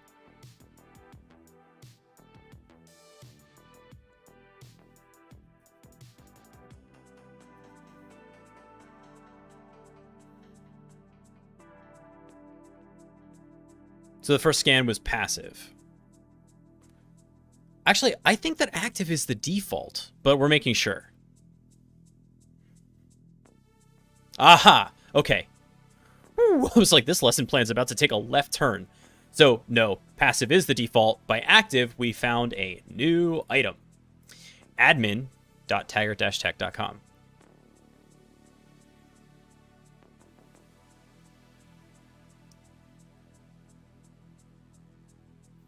Ooh. I thought active was default. Maybe it just took a second. I mean, I'll admit, this is new. Yeah, archive 2, scrape 2, cert 1. Yeah. Okay. So, now that we have those, we will catdomains.txt to Aquatone. Oh, wait, no. First, sudo apt install Chromium.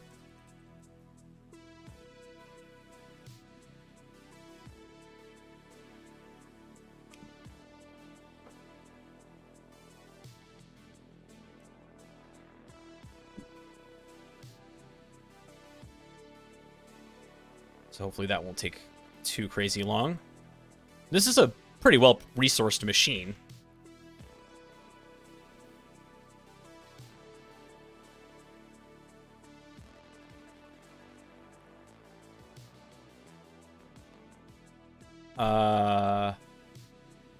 Yes. Restart services. That's fine. I don't think there's anything wild that's going to get restarted as we're doing this.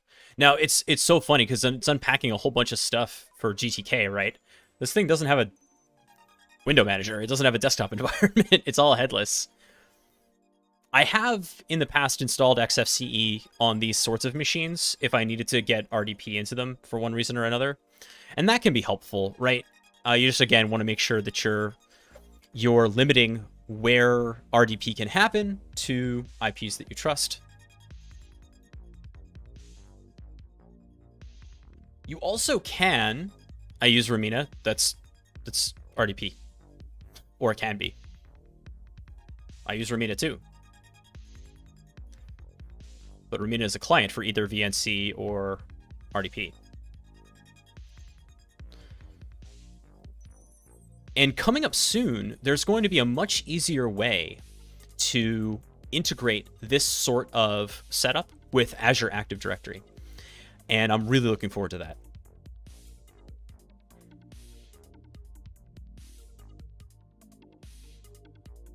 Okay, Chromium is installed, so now we can do cat domains.txt to Aquatone. Thank God. Okay, so it is. We're getting results. That's exactly what we wanted.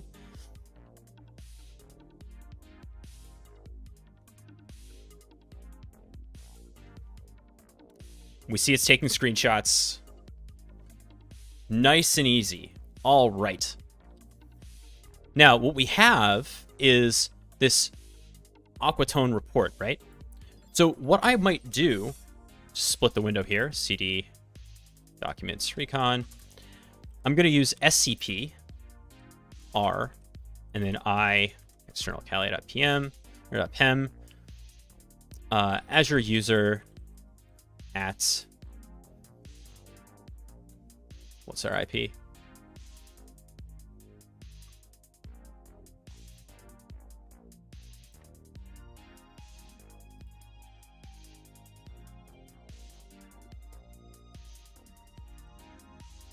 TT Recon. So we're going to get that whole folder. I'm going to put it here.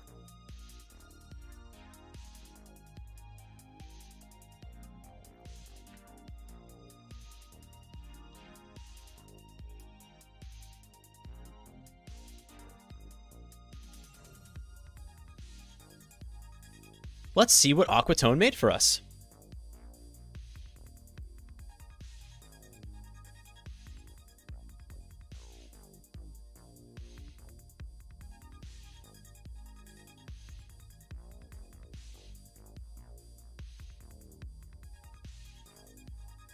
What? We know we have the screenshots. What is happening?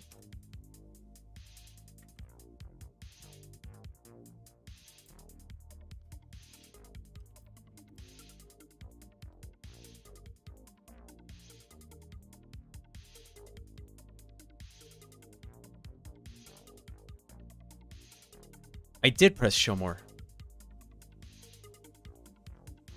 The screenshots didn't make it.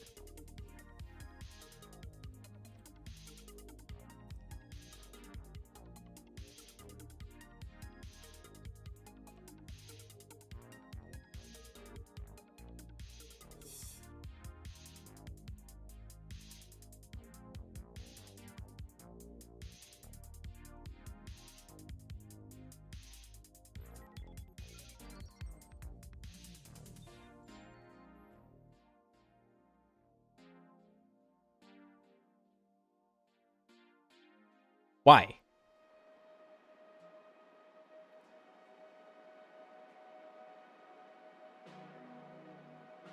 I don't think it's a permissions problem. I'll tell you what we're going to do. And actually, I should have done this in the first place rather than doing an scp-r. So we're going to rm Aquatone.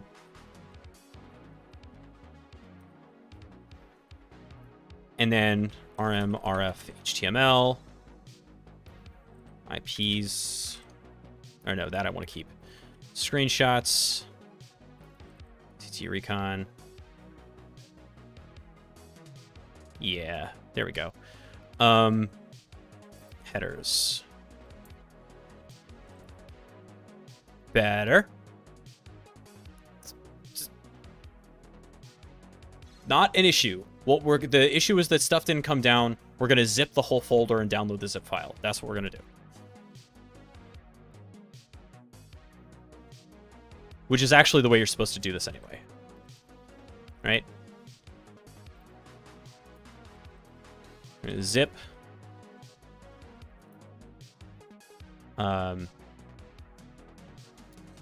TT recon.zip.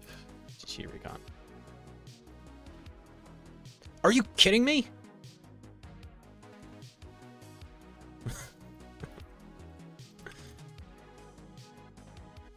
Could I use tar? Yes.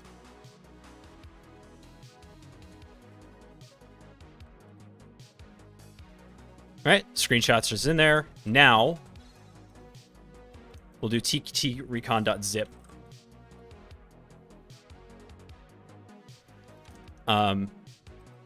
We'll pull that down. Unzip ttrecon.zip. And now, Hey! There we go.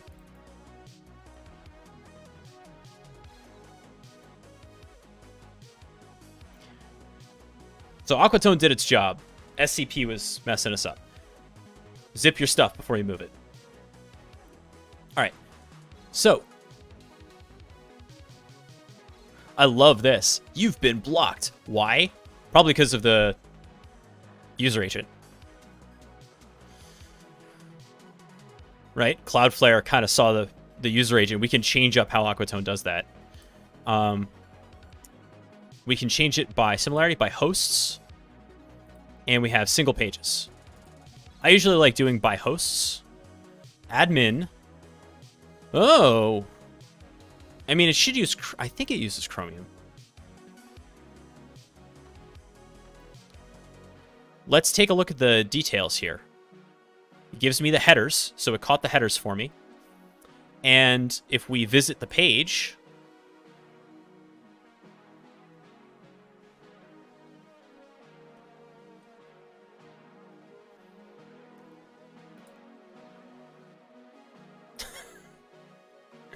I just set this up this morning for this lesson. This isn't a real thing, and I'll blow it away when we're done. But I even went to the trouble of getting a Let's Encrypt cert for it so that it would pull from there as well. But that was the point, right? Was that... But that was the idea, right? That this was live for Amass within... like an hour and a half, I think, after I made it. So it starts getting data very quickly.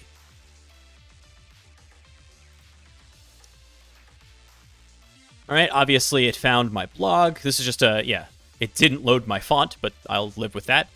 It found the learning platform. Interestingly, it did pick up not on 8443. That was the problem. It was the 8443 that blocked it, but it picked it up just fine on 8080. Okay, good to know. And then we got Ruby on Rails, and there's reCAPTCHA. So it's picking up the technologies that we're using as well, which I think is pretty neat. And then the last thing that Aquatone will do for you, and I also find this very handy, is graph. So again, if you have a large set, this is going to be a mess. But notice that it's doing by technology. So everything using the Google Font API, everything that's hosted on Nginx, everything that's hosted on a specific IP address, right? You can see there's an Azure AP or IP. That's what admin was doing. That's what that admin console machine was, by the way. We got Ruby on Rails. We got reCAPTCHA. So you can identify this stuff pretty easily. I love this report. This report makes sense for not just the people doing this assessment, but for the people to whom you need to report the findings. That's why I like this report. And so the next step that I would normally do is once I get the Aquatone as a web app pen tester, right? By the way, if we're not doing web stuff, I'm focusing on web stuff. If we're not doing web stuff, what can we do? We have Shodan data to do ports. If we have scope to do scanning, we can toss that at Nmap, we can toss it at RustScan, whatever we want to do, and get port information for other sorts of things that might be open to the internet. That's kind of the next step after we find out this recon, right? But if we're focusing on HTTP, we kind of already have that data coming in from Shodan or from other places if we enumerate it like that. And that is pretty handy. All right. Husky has given us permission to go after huskyhacks.dev. I assume, Husky, that's the scope.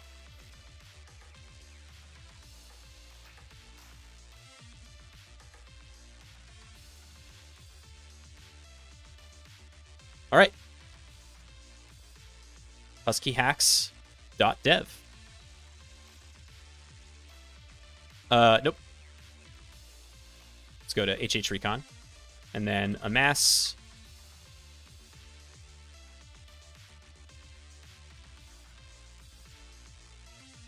As you can see, once you have a process that you like, right, all of this can be scripted and automated. And that's really what the bug bounty hunters are doing, right? They're not doing this junk manually. They don't have time for that, right? They it's a numbers game for them, right? So they need to be doing this stuff fast. So, or quickly, if I want to use the correct adverb. And so they'll script all this out to make this just happen. And then they will triage the data automatically as well with word lists that they know we're likely going to find high value stuff, looking for sensitive subdomains, things like that. That is kind of the next step for that, if you're looking at this from that point of view. As an internal assessor trying to circumscribe the entire external presence of your organization, that part matters a little less because you're going to look at everything anyway, right? You have to.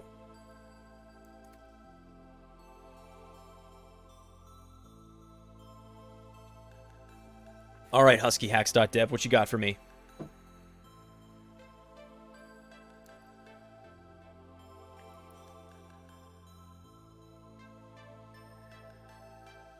We'll do the Amass visualization in this folder as well for this one, just to see it.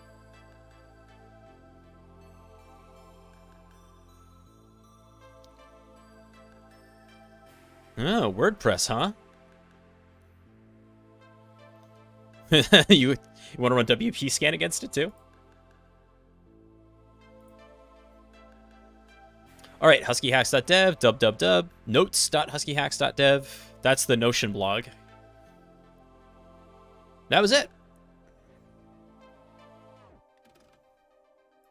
All right, looks like it's hosted on AWS and Automatic. Okay.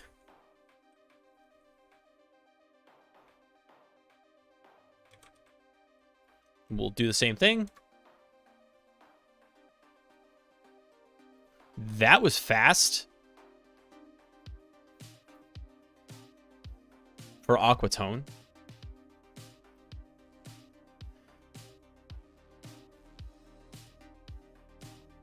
Now, if we wanted to do something a little bit more interesting, we could run... Is Nmap installed? No, of course. Why not? Why would it be?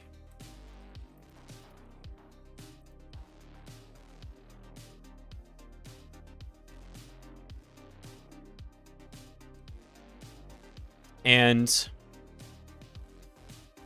do I bother installing RustScan?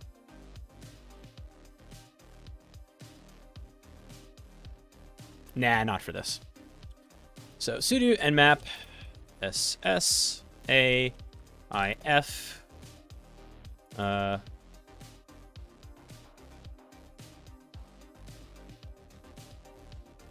il.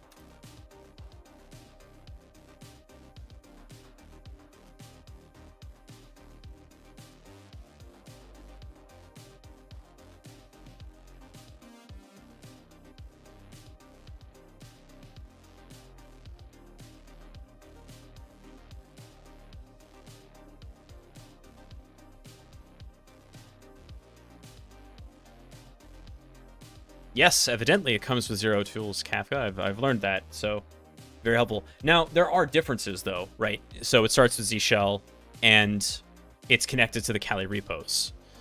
That's essentially the point, and then you would provision it as you see fit.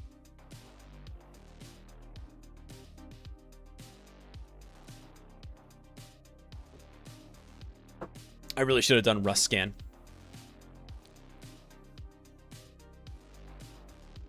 So, Husky, it looks like your DNS presence is pretty lean and mean.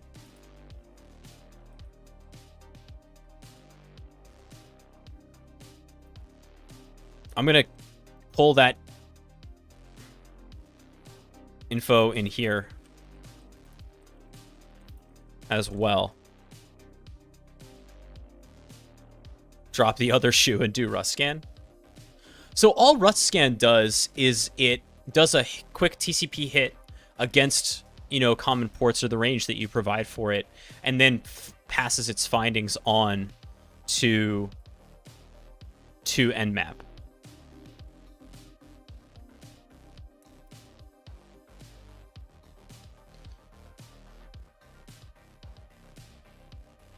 But with such a short list, I don't find this to be particularly tricky. We'll let Nmap do its thing. I am curious, though, to see the Amass visualization on this. It'll be short, but I want to see it anyway.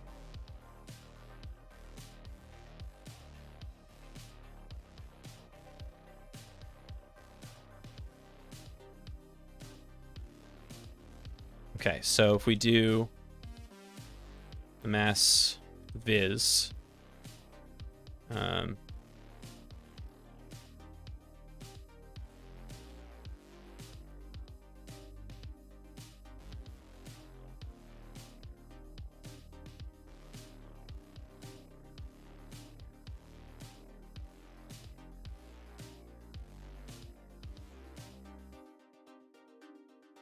so fast.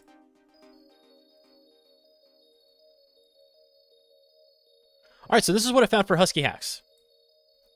I actually love this. So there's our domain.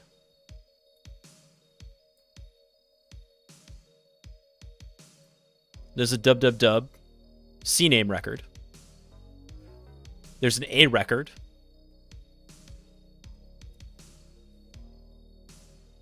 For huskyhacks.dev, right? 2 of them, as a matter of fact. Thank you very much. Automatic. And then we have some NS records. Where are they getting hosted? We have some Quad A records for some IP6. Oh, yeah.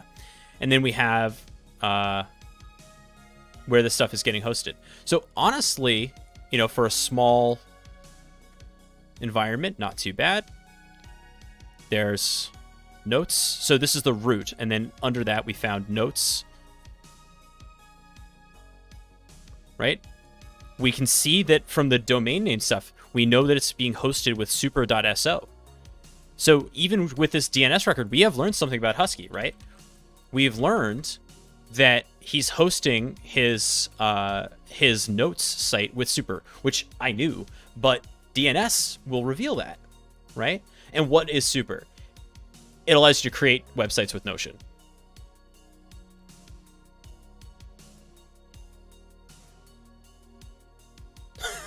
I didn't plan that. I didn't plan that to be verbatim, but yeah, perfect. Thank you. Thank you, super. That's the deal. So, you know, if we go to notes.huskyhacks.dev, you'll kind of see. It's a great site, actually. It looks beautiful. Gotta love that.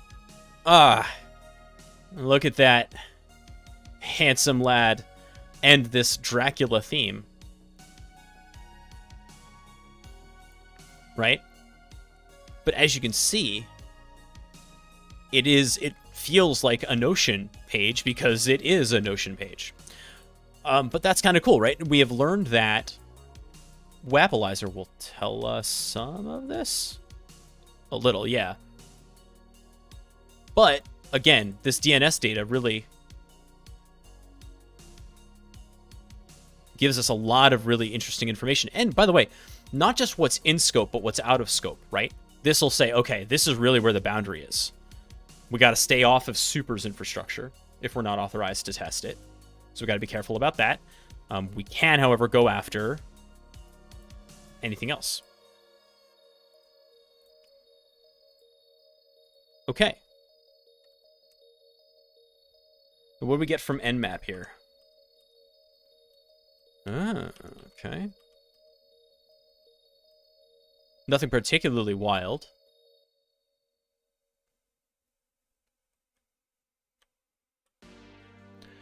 A lot of interesting sands, though, which is... Be aware of that. That's some of what we pick up is the subject alternative names.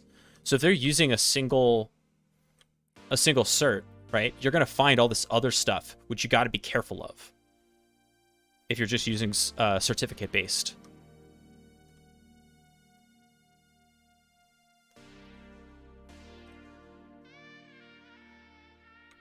Did you know your certificate had that in there?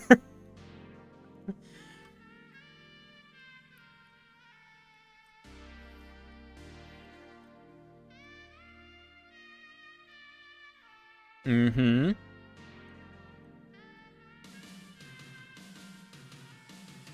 This is Lazy PKI.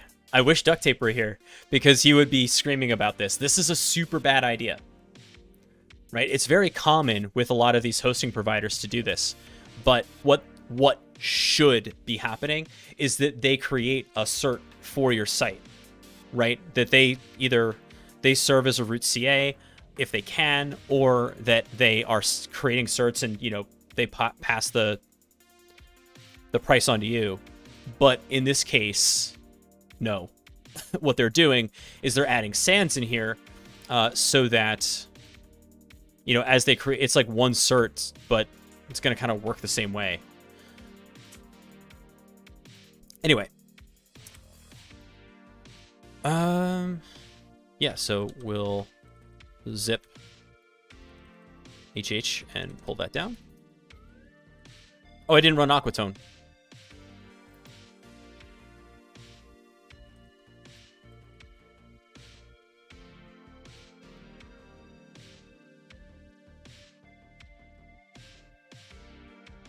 What switch for Nmap gives you that cert info?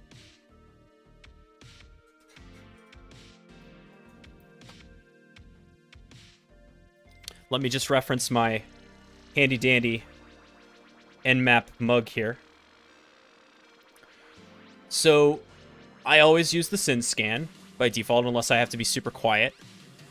And the -A tag, which you saw me use, is basically run everything against this. Do OS fingerprinting, run every script that Nmap has, and that's what's going to pull in that information.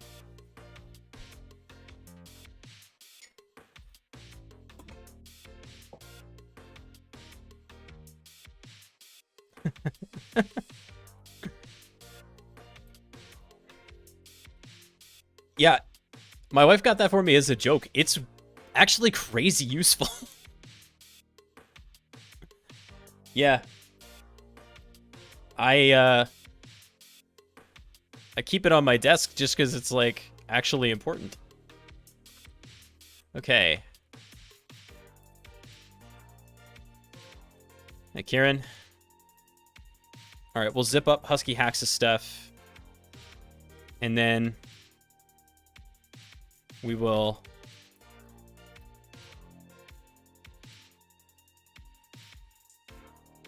We don't need that folder, but we do need the HH Recon folder. Okay. And what do we have? Let's look at the Aquatone report for Husky. That's it. This is the only one that we're able to get at, it looks like. Which is interesting.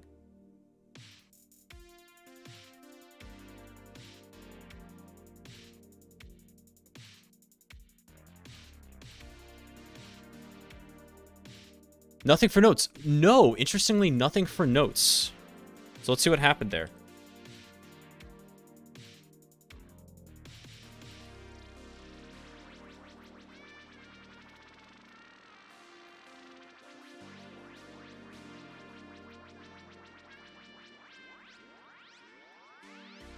Yeah. Nothing for notes.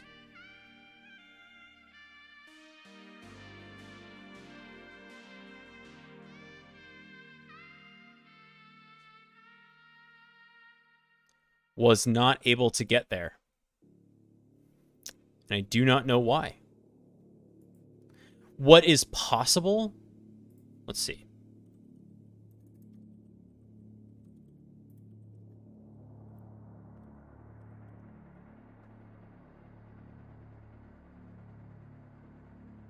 No, because it's using Chromium's user agent. That's what it's going to see.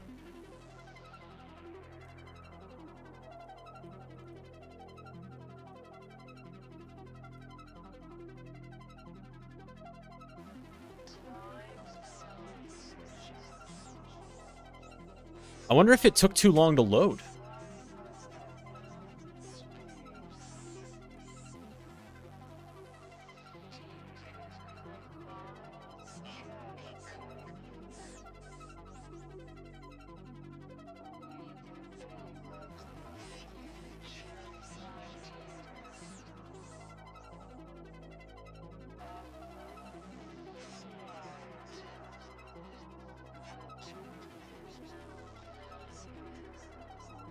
Um, if you're talking about the screenshot nmap script, just a guy, I'm pretty sure you can't do that for modern stuff anymore because it's not running. It's just using its own kind of HTML to image renderer. It's not executing JavaScript, right?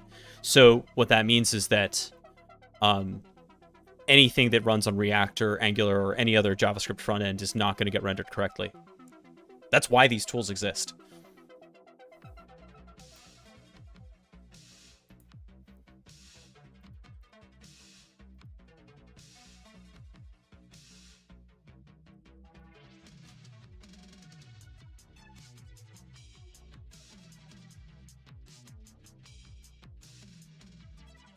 All right, it does render.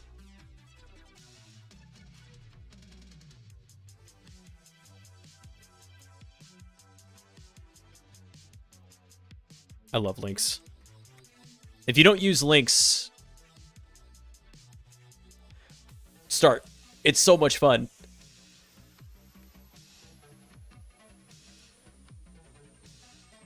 So with links, it's if you want to feel like you're in the 80s, that's what links is for.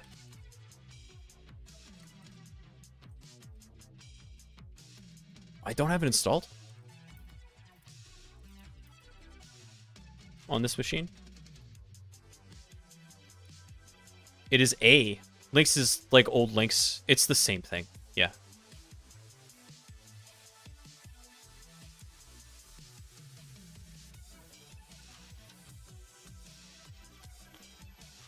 Links is cool. It has a menu.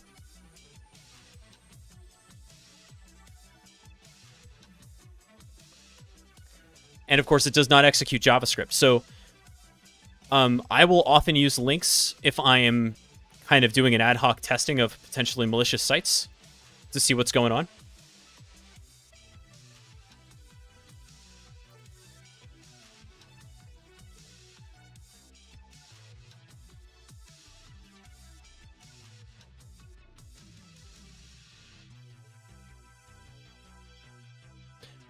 I didn't intentionally design my site to be super, terminal friendly, but if you do good HTML, it just happens, right?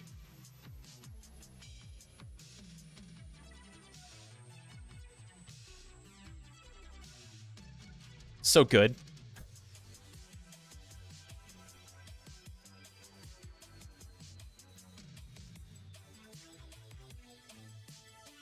Can you give links a custom user agent?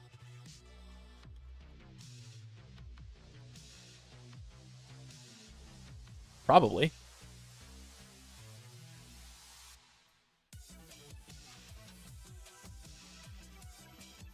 I haven't looked into it.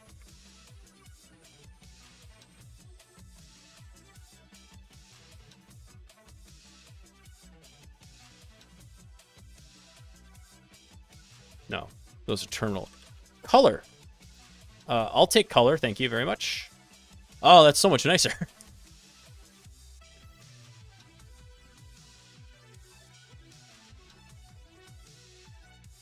Look at that.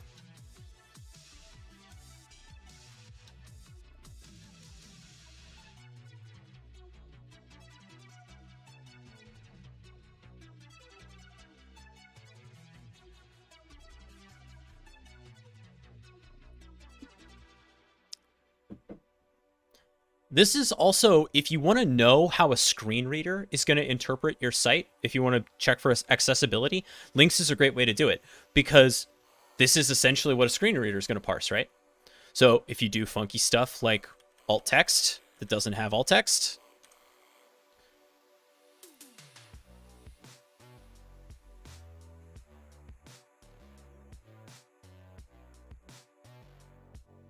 what just happened?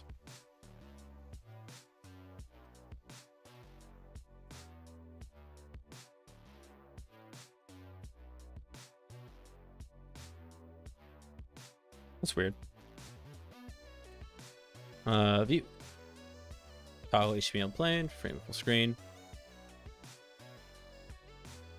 So cool. Okay, we're done playing with links. That was just to demonstrate that it exists. Okay. I don't know why we're not getting notes, though, because it plainly exists. Let's fire this up again. There it is. That's so weird.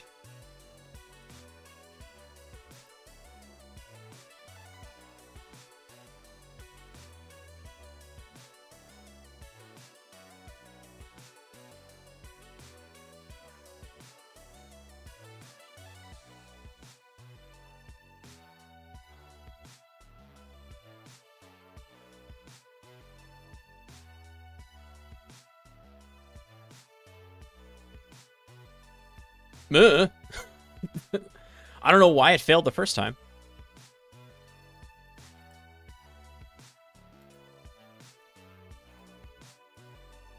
And now... No, because look, now it's not pulling in the actual web page.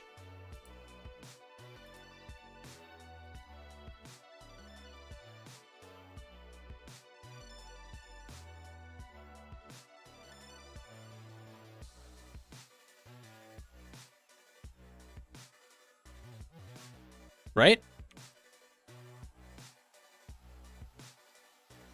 This time it didn't pull huskyhacks.dev at all, because it didn't say port 80 open. That's interesting.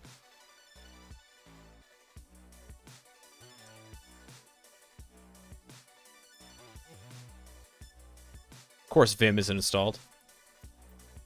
VI is, though.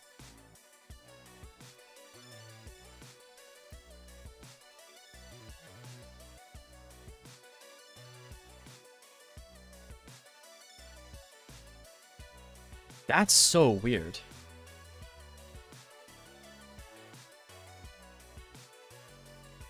I honestly don't know. Do you currently use this for your engagements? Seems unreliable. This is the first time I've ever seen this happen. Yoshimitsu. I've never seen this happen before. I find it extremely reliable. I've run this dozens of times.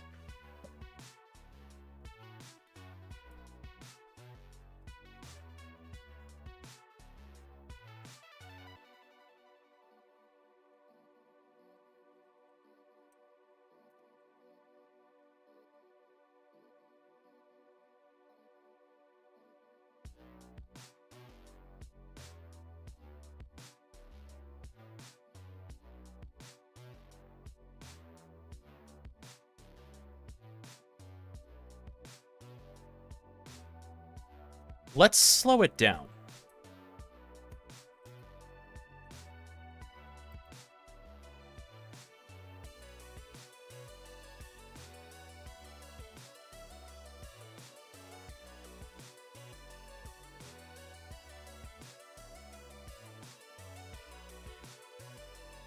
There it is.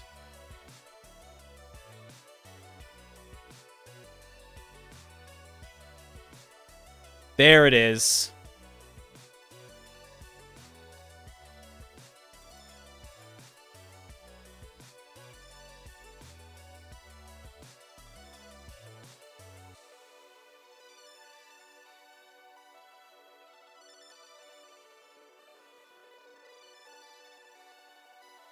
There we go.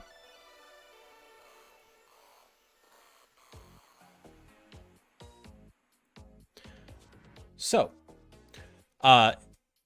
much like Ferox Buster, you can run this too fast. That's actually good to know. So by default, it will run with as many threads as possible, but it's also possible to go too quickly, right? So there actually may be some sort of concurrency bug in Aquatone that's related to that. So you may want to slow it down and run it with just a couple of threads, as opposed to everything that it can get pause on. Whenever I get weird results like that, if it's a multi-threaded application, that's kind of the first thing I start with. Same with Ferox Buster, because concurrency is funny. It isn't the easiest thing to write code for, and there are a lot of gotchas.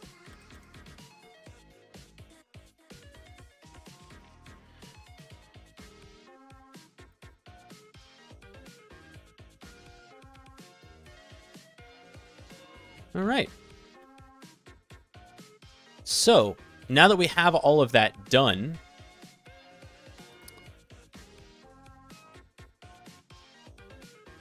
usually go slow and run in the background during other recon. That's Sparwall. That's the way to go.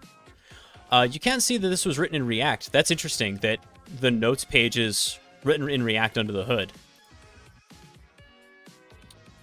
except powered by Next.js. Well, Next.js and React are not the same thing. That's interesting. Next.js makes sense for what this is.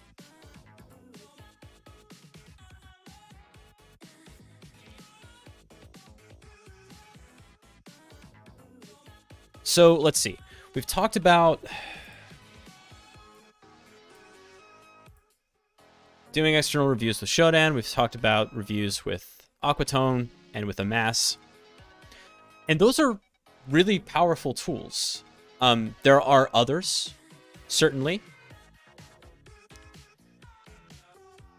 Now, if you want to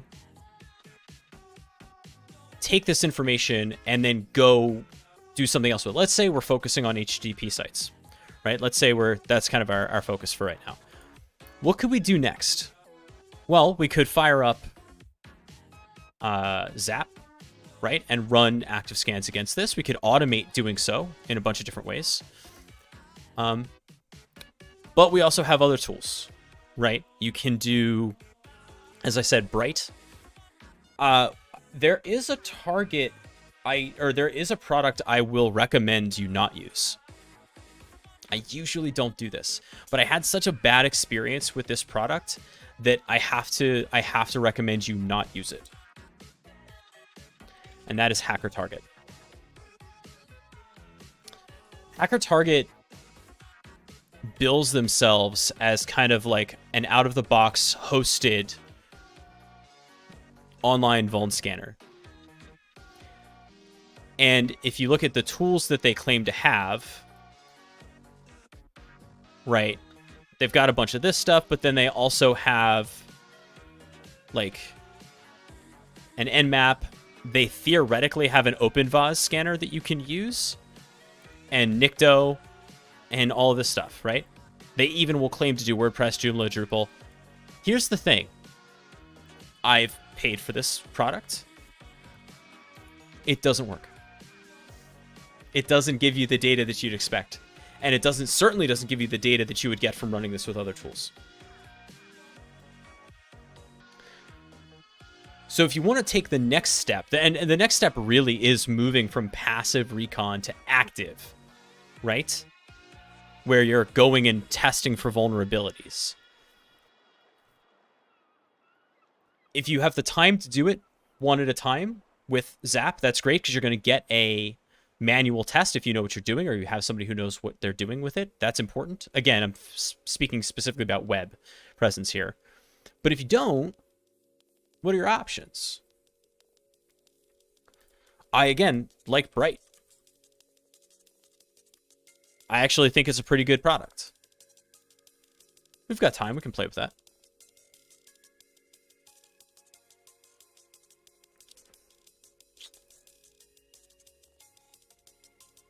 Is it like app.brightsec.com?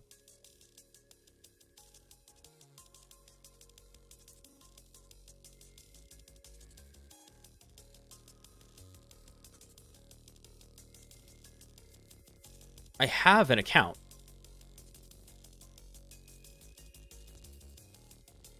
At least I thought I did.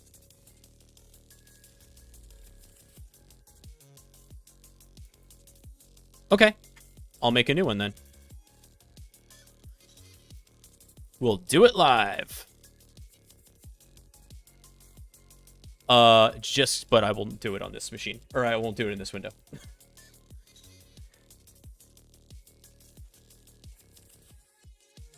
I really thought I had one, though. Oh, there we go.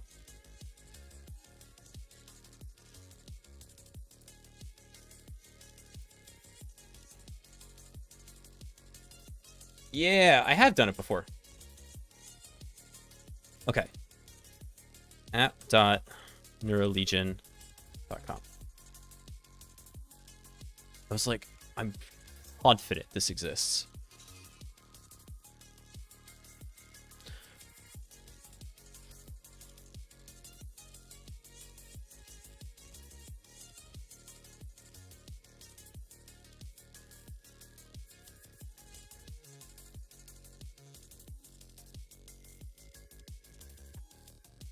Come on.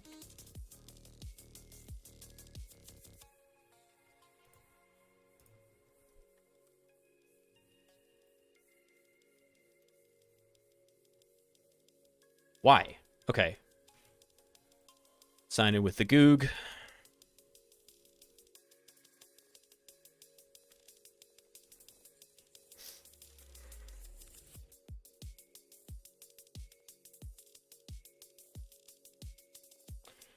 So the way this works is pretty interesting. It requires Docker.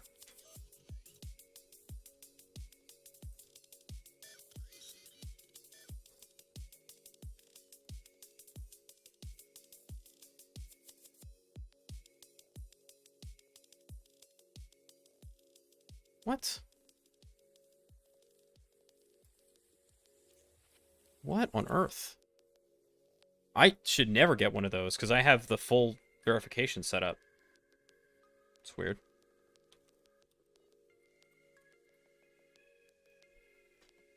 Whatever.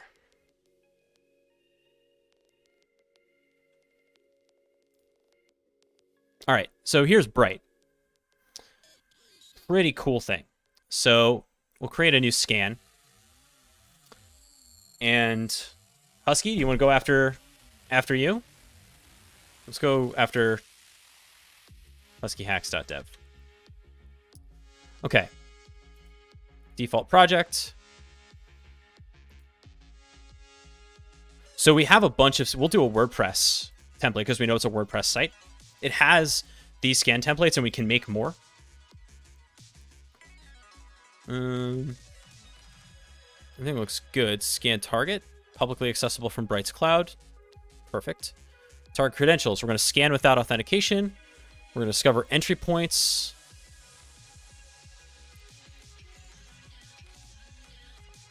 Crawling. huskyhacks.dev. Okay.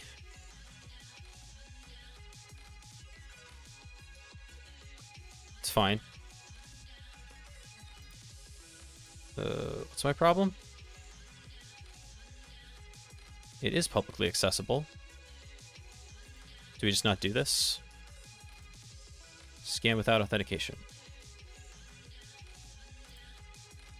For authorized targets. What about target authorization?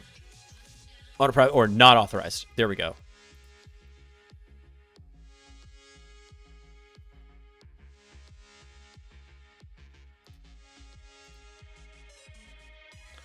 Let's learn more about target authorization to see how they do this.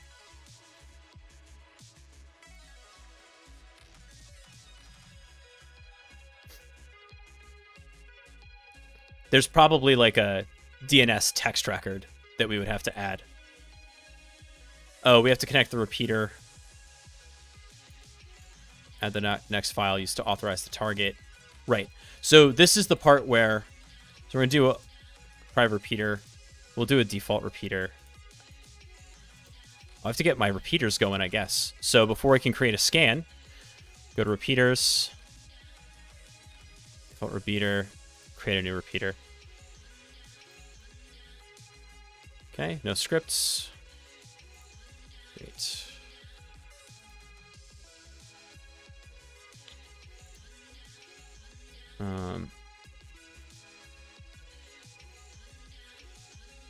They had like a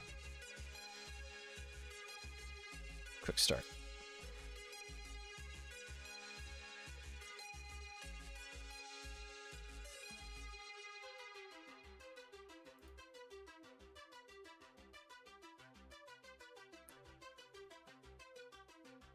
Yeah, we have to like set up all this stuff. The Bright CLI. It's cool enough that, you know, we've got time. Let's go for it.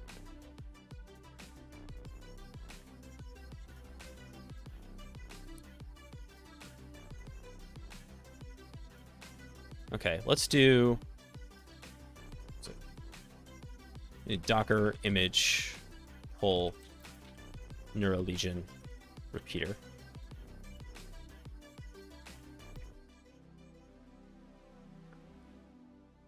And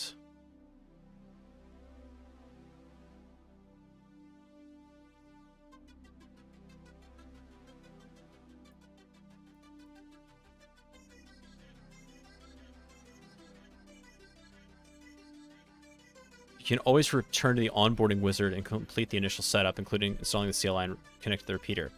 Oh, I will do that, because that's what I want.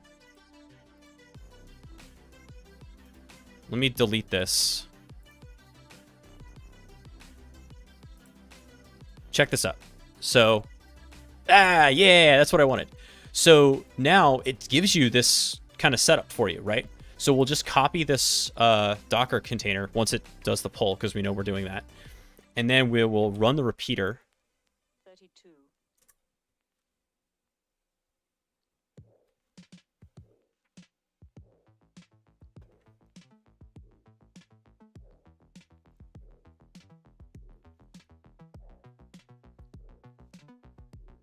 Okay.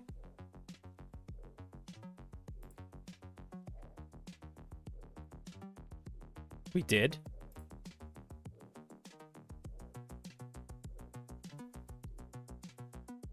So now it's going to give us this big old command to run. This runs the repeater. And then it confirms that we can fire this up.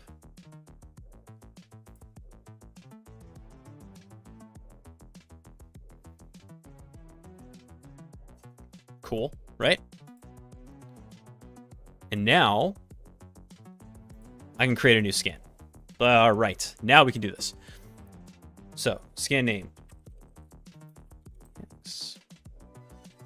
Project default, scan template. We're going to use WordPress. Again, scan targets is right. So we're going to use our default repeater, which is now connected. Hooray!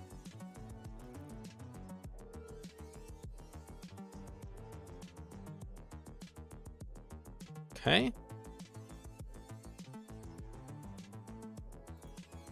And then, so we're going to create a target.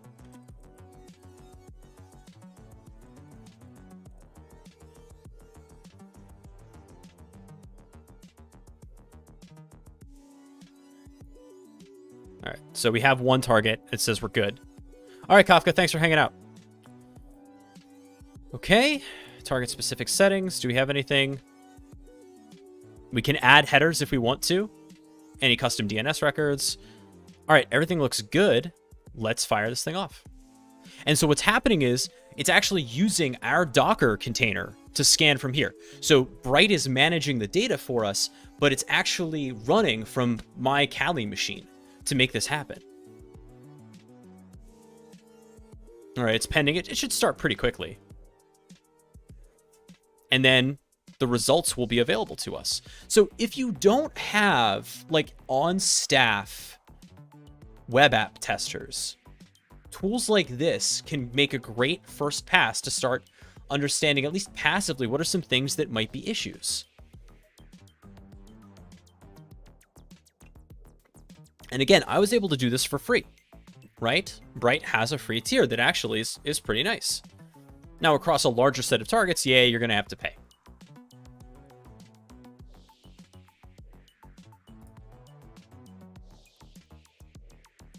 So it says now scan started, waiting for data from engine, and then this will pull in as more information comes in. And it says now the repeater has started. This should give us, because we're running in verbose mode, it should give us information about how it's working.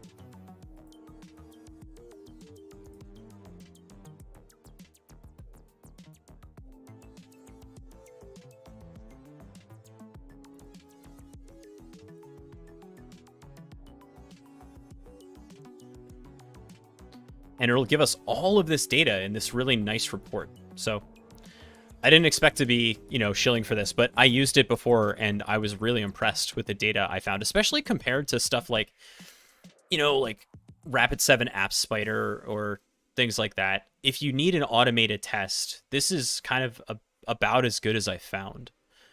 I still believe that you should do manual testing, of course, of your web applications. That's, you know, a huge part of my job. I believe it's important. But I also recognize that that can be a rarefied skill set. There we go. So it's coming in. Found some entry points. It's almost done.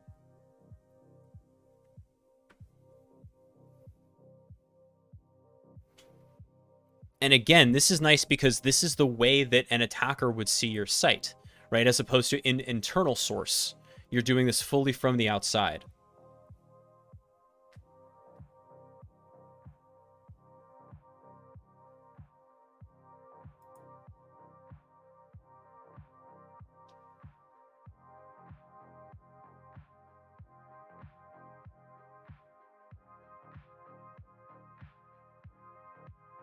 How was everybody's week?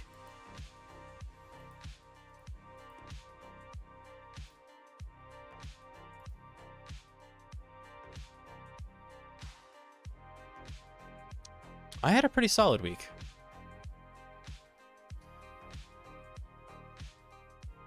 Very intense. Yes, yours was very intense.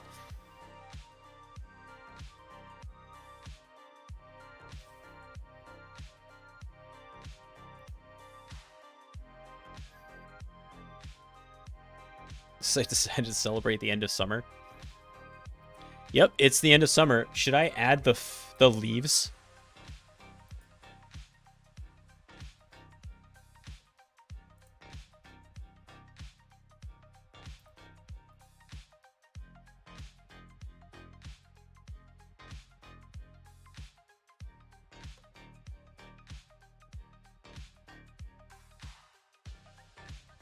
We're seasonal.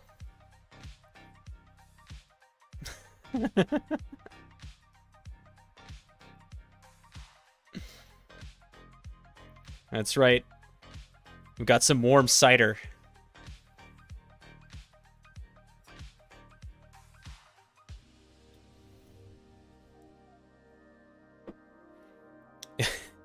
Yeah.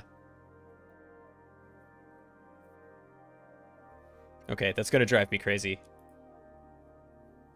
I have it on the intro roll, but good lord.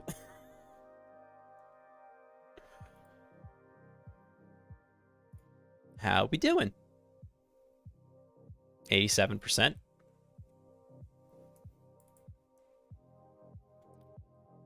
This is good. It's definitely finding data.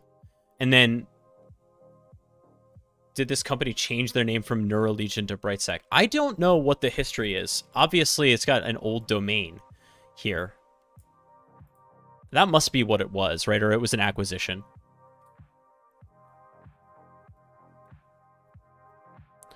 I will say though, if you're interested in this stuff, the Tanya Janka community, We Hack Purple, is pretty cool.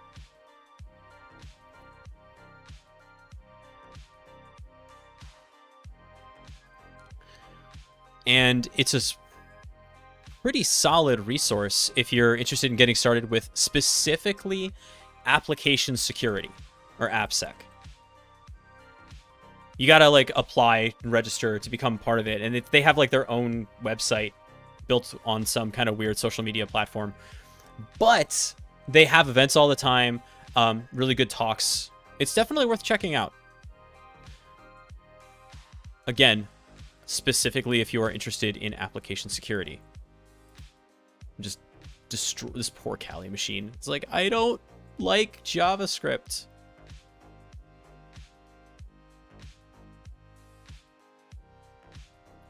They have courses for offer. I think they're a little steep, to be honest with you, but the community's good.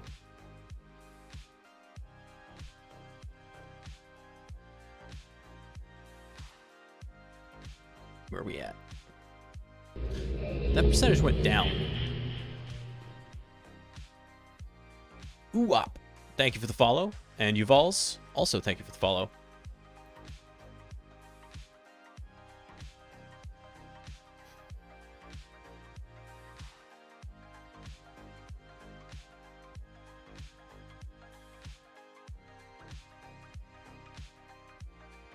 Yeah, that's not bad.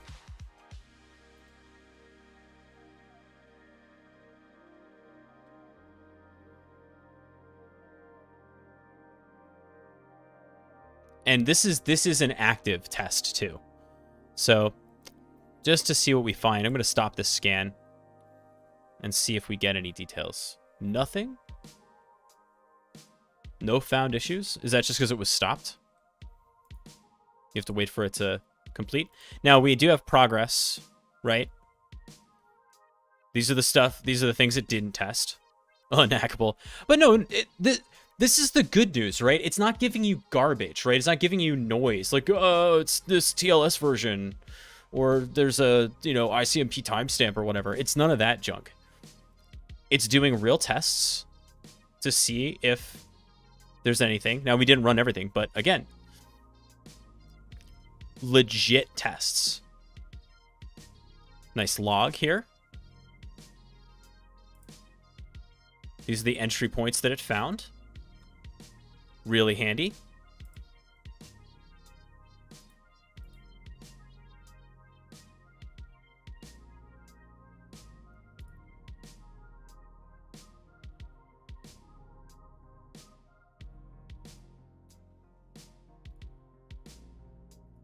And then you can add some comments here as well.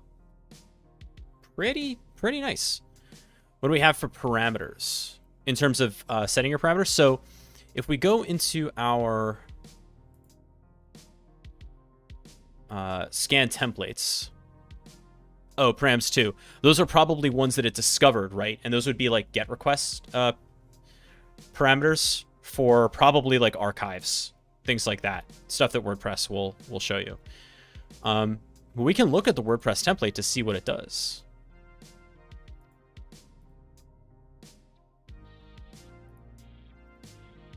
To some degree.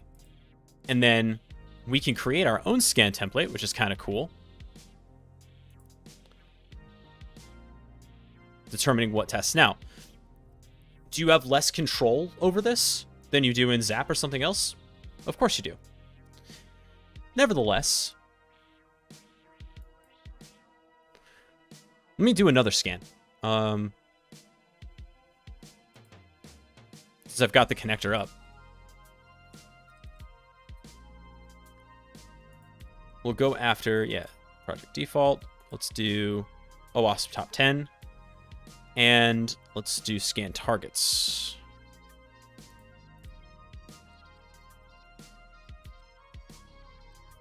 Okay. What's the problem? Oh, but I'm using it from the repeater. There we go. Default repeater. Very good. Details. What did I get wrong in details? Oh. It was too short. All right, let's fire this off.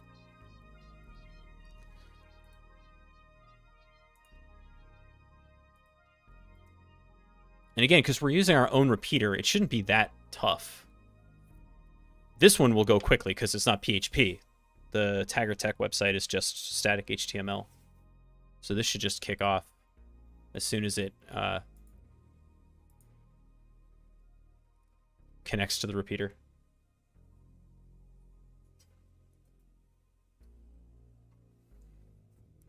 So while this is going, let's talk a little bit about reporting this stuff. If you're internal to an organization, how do you take this information and how do you make hay of it, right?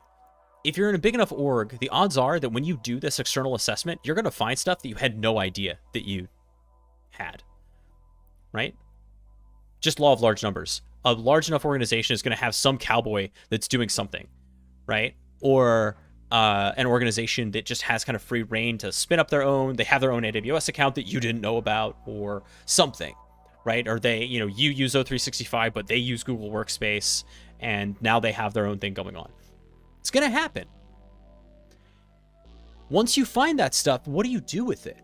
right? The next part for me is enriching that data and contributing it back into a single source of truth. So you should have a single source of truth, whether that's a CMDB or some other kind of resource where all of your assets are hosted.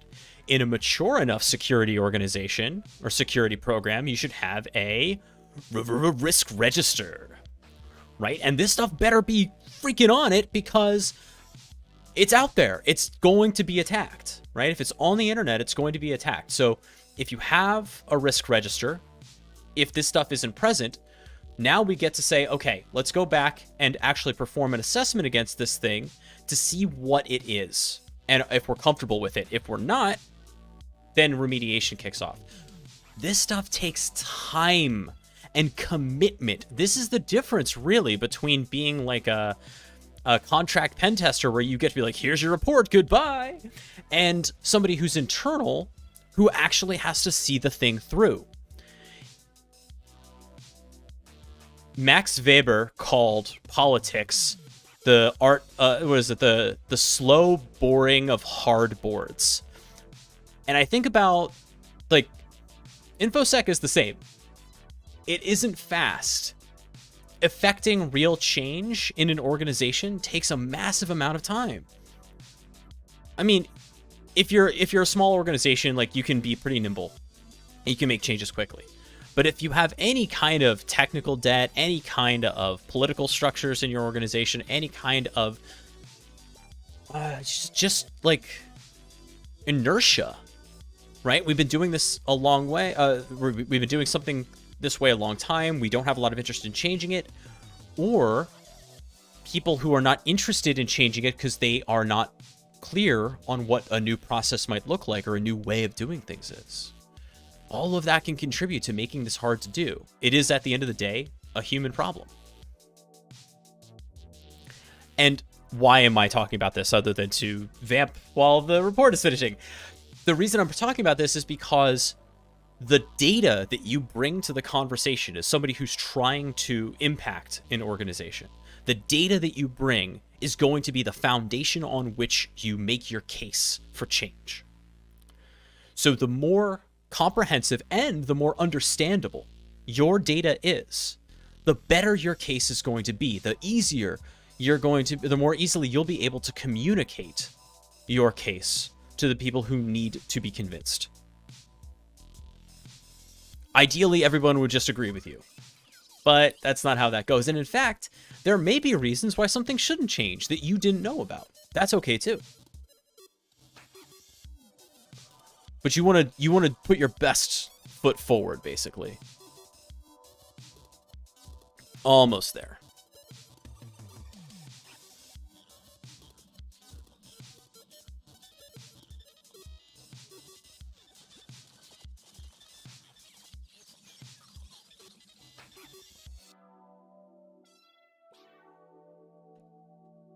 Oh, you know what? Let me plug Husky for a second here.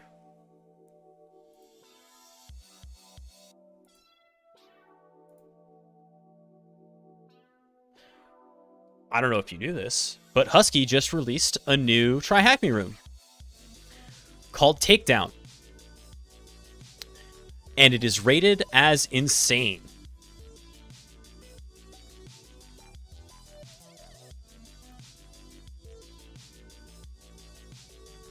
There it is.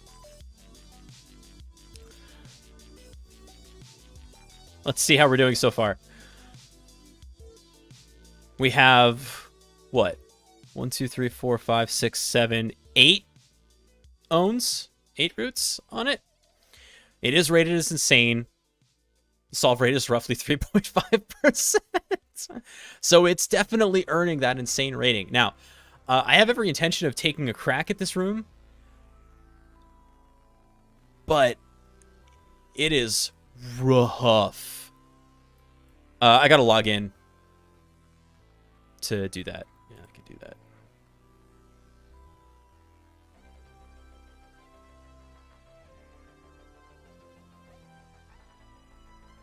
I'm moving this off screen for a second.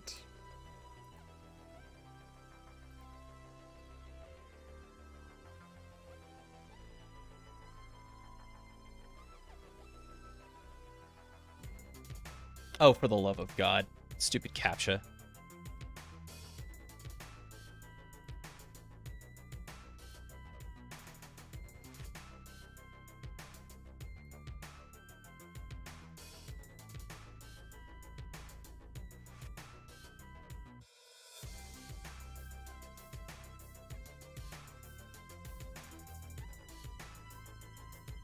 Yeah, so I'll join this room, of course.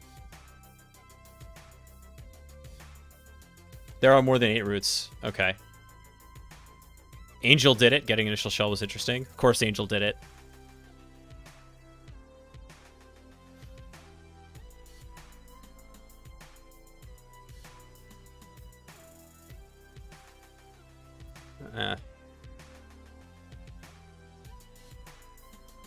I'll make the takedown folder, since we know we're going to do it eventually.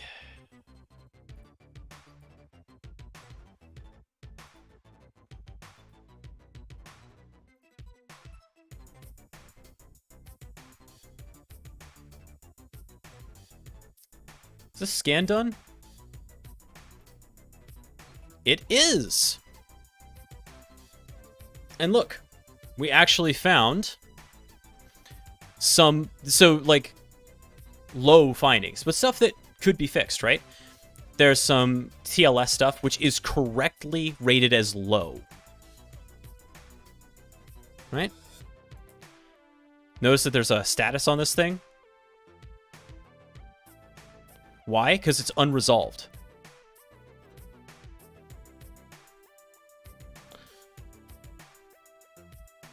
Because we can actually track its resolution here.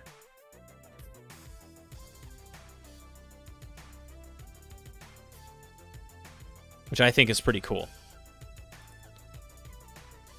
Access control allow origin. Strict, it doesn't have HSTS. Content type. Options.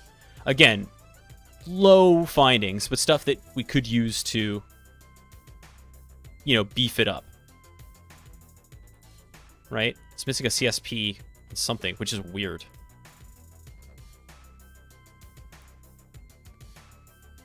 But fixable.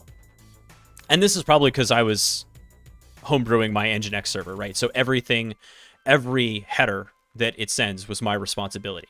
So I had to add the content security policy. I had to add everything else. So this is stuff that will happen, right? I will take this and use it.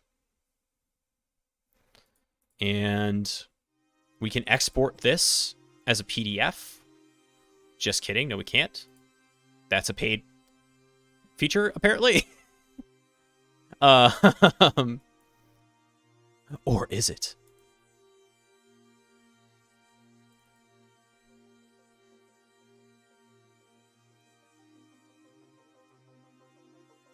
Yes.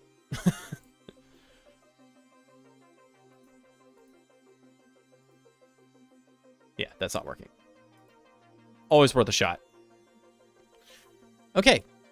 Well, yeah, this is fun. This is a good brief.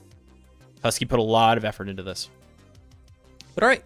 So I think that's going to do it for our review of external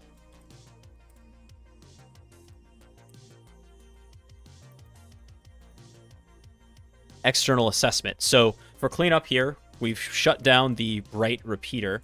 And then the next thing we're going to do is I'm going to just take my entire external ops resource group here and blow it away because I am done with it. And that is why we use resource groups, because it makes the cleanup really easy.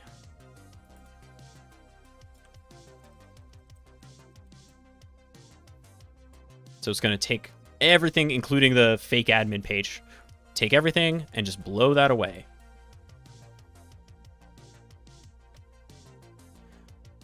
And that'll do it for our Saturday Hacker Day. So thank you so much, friends, for hanging out. I hope you learned something and had fun. I know that I did. And of course, there are a bunch of hackers on the hack list. Yes, GoPro went live. I saw that. So we're going to give GoPro raid. And of course, continue the hack list love fest here. I will be back on Wednesday, probably doing Takedown, but definitely doing something interesting. But until next time, friends, please be good to yourselves, be good to each other, and happy hacking. We'll see you next time.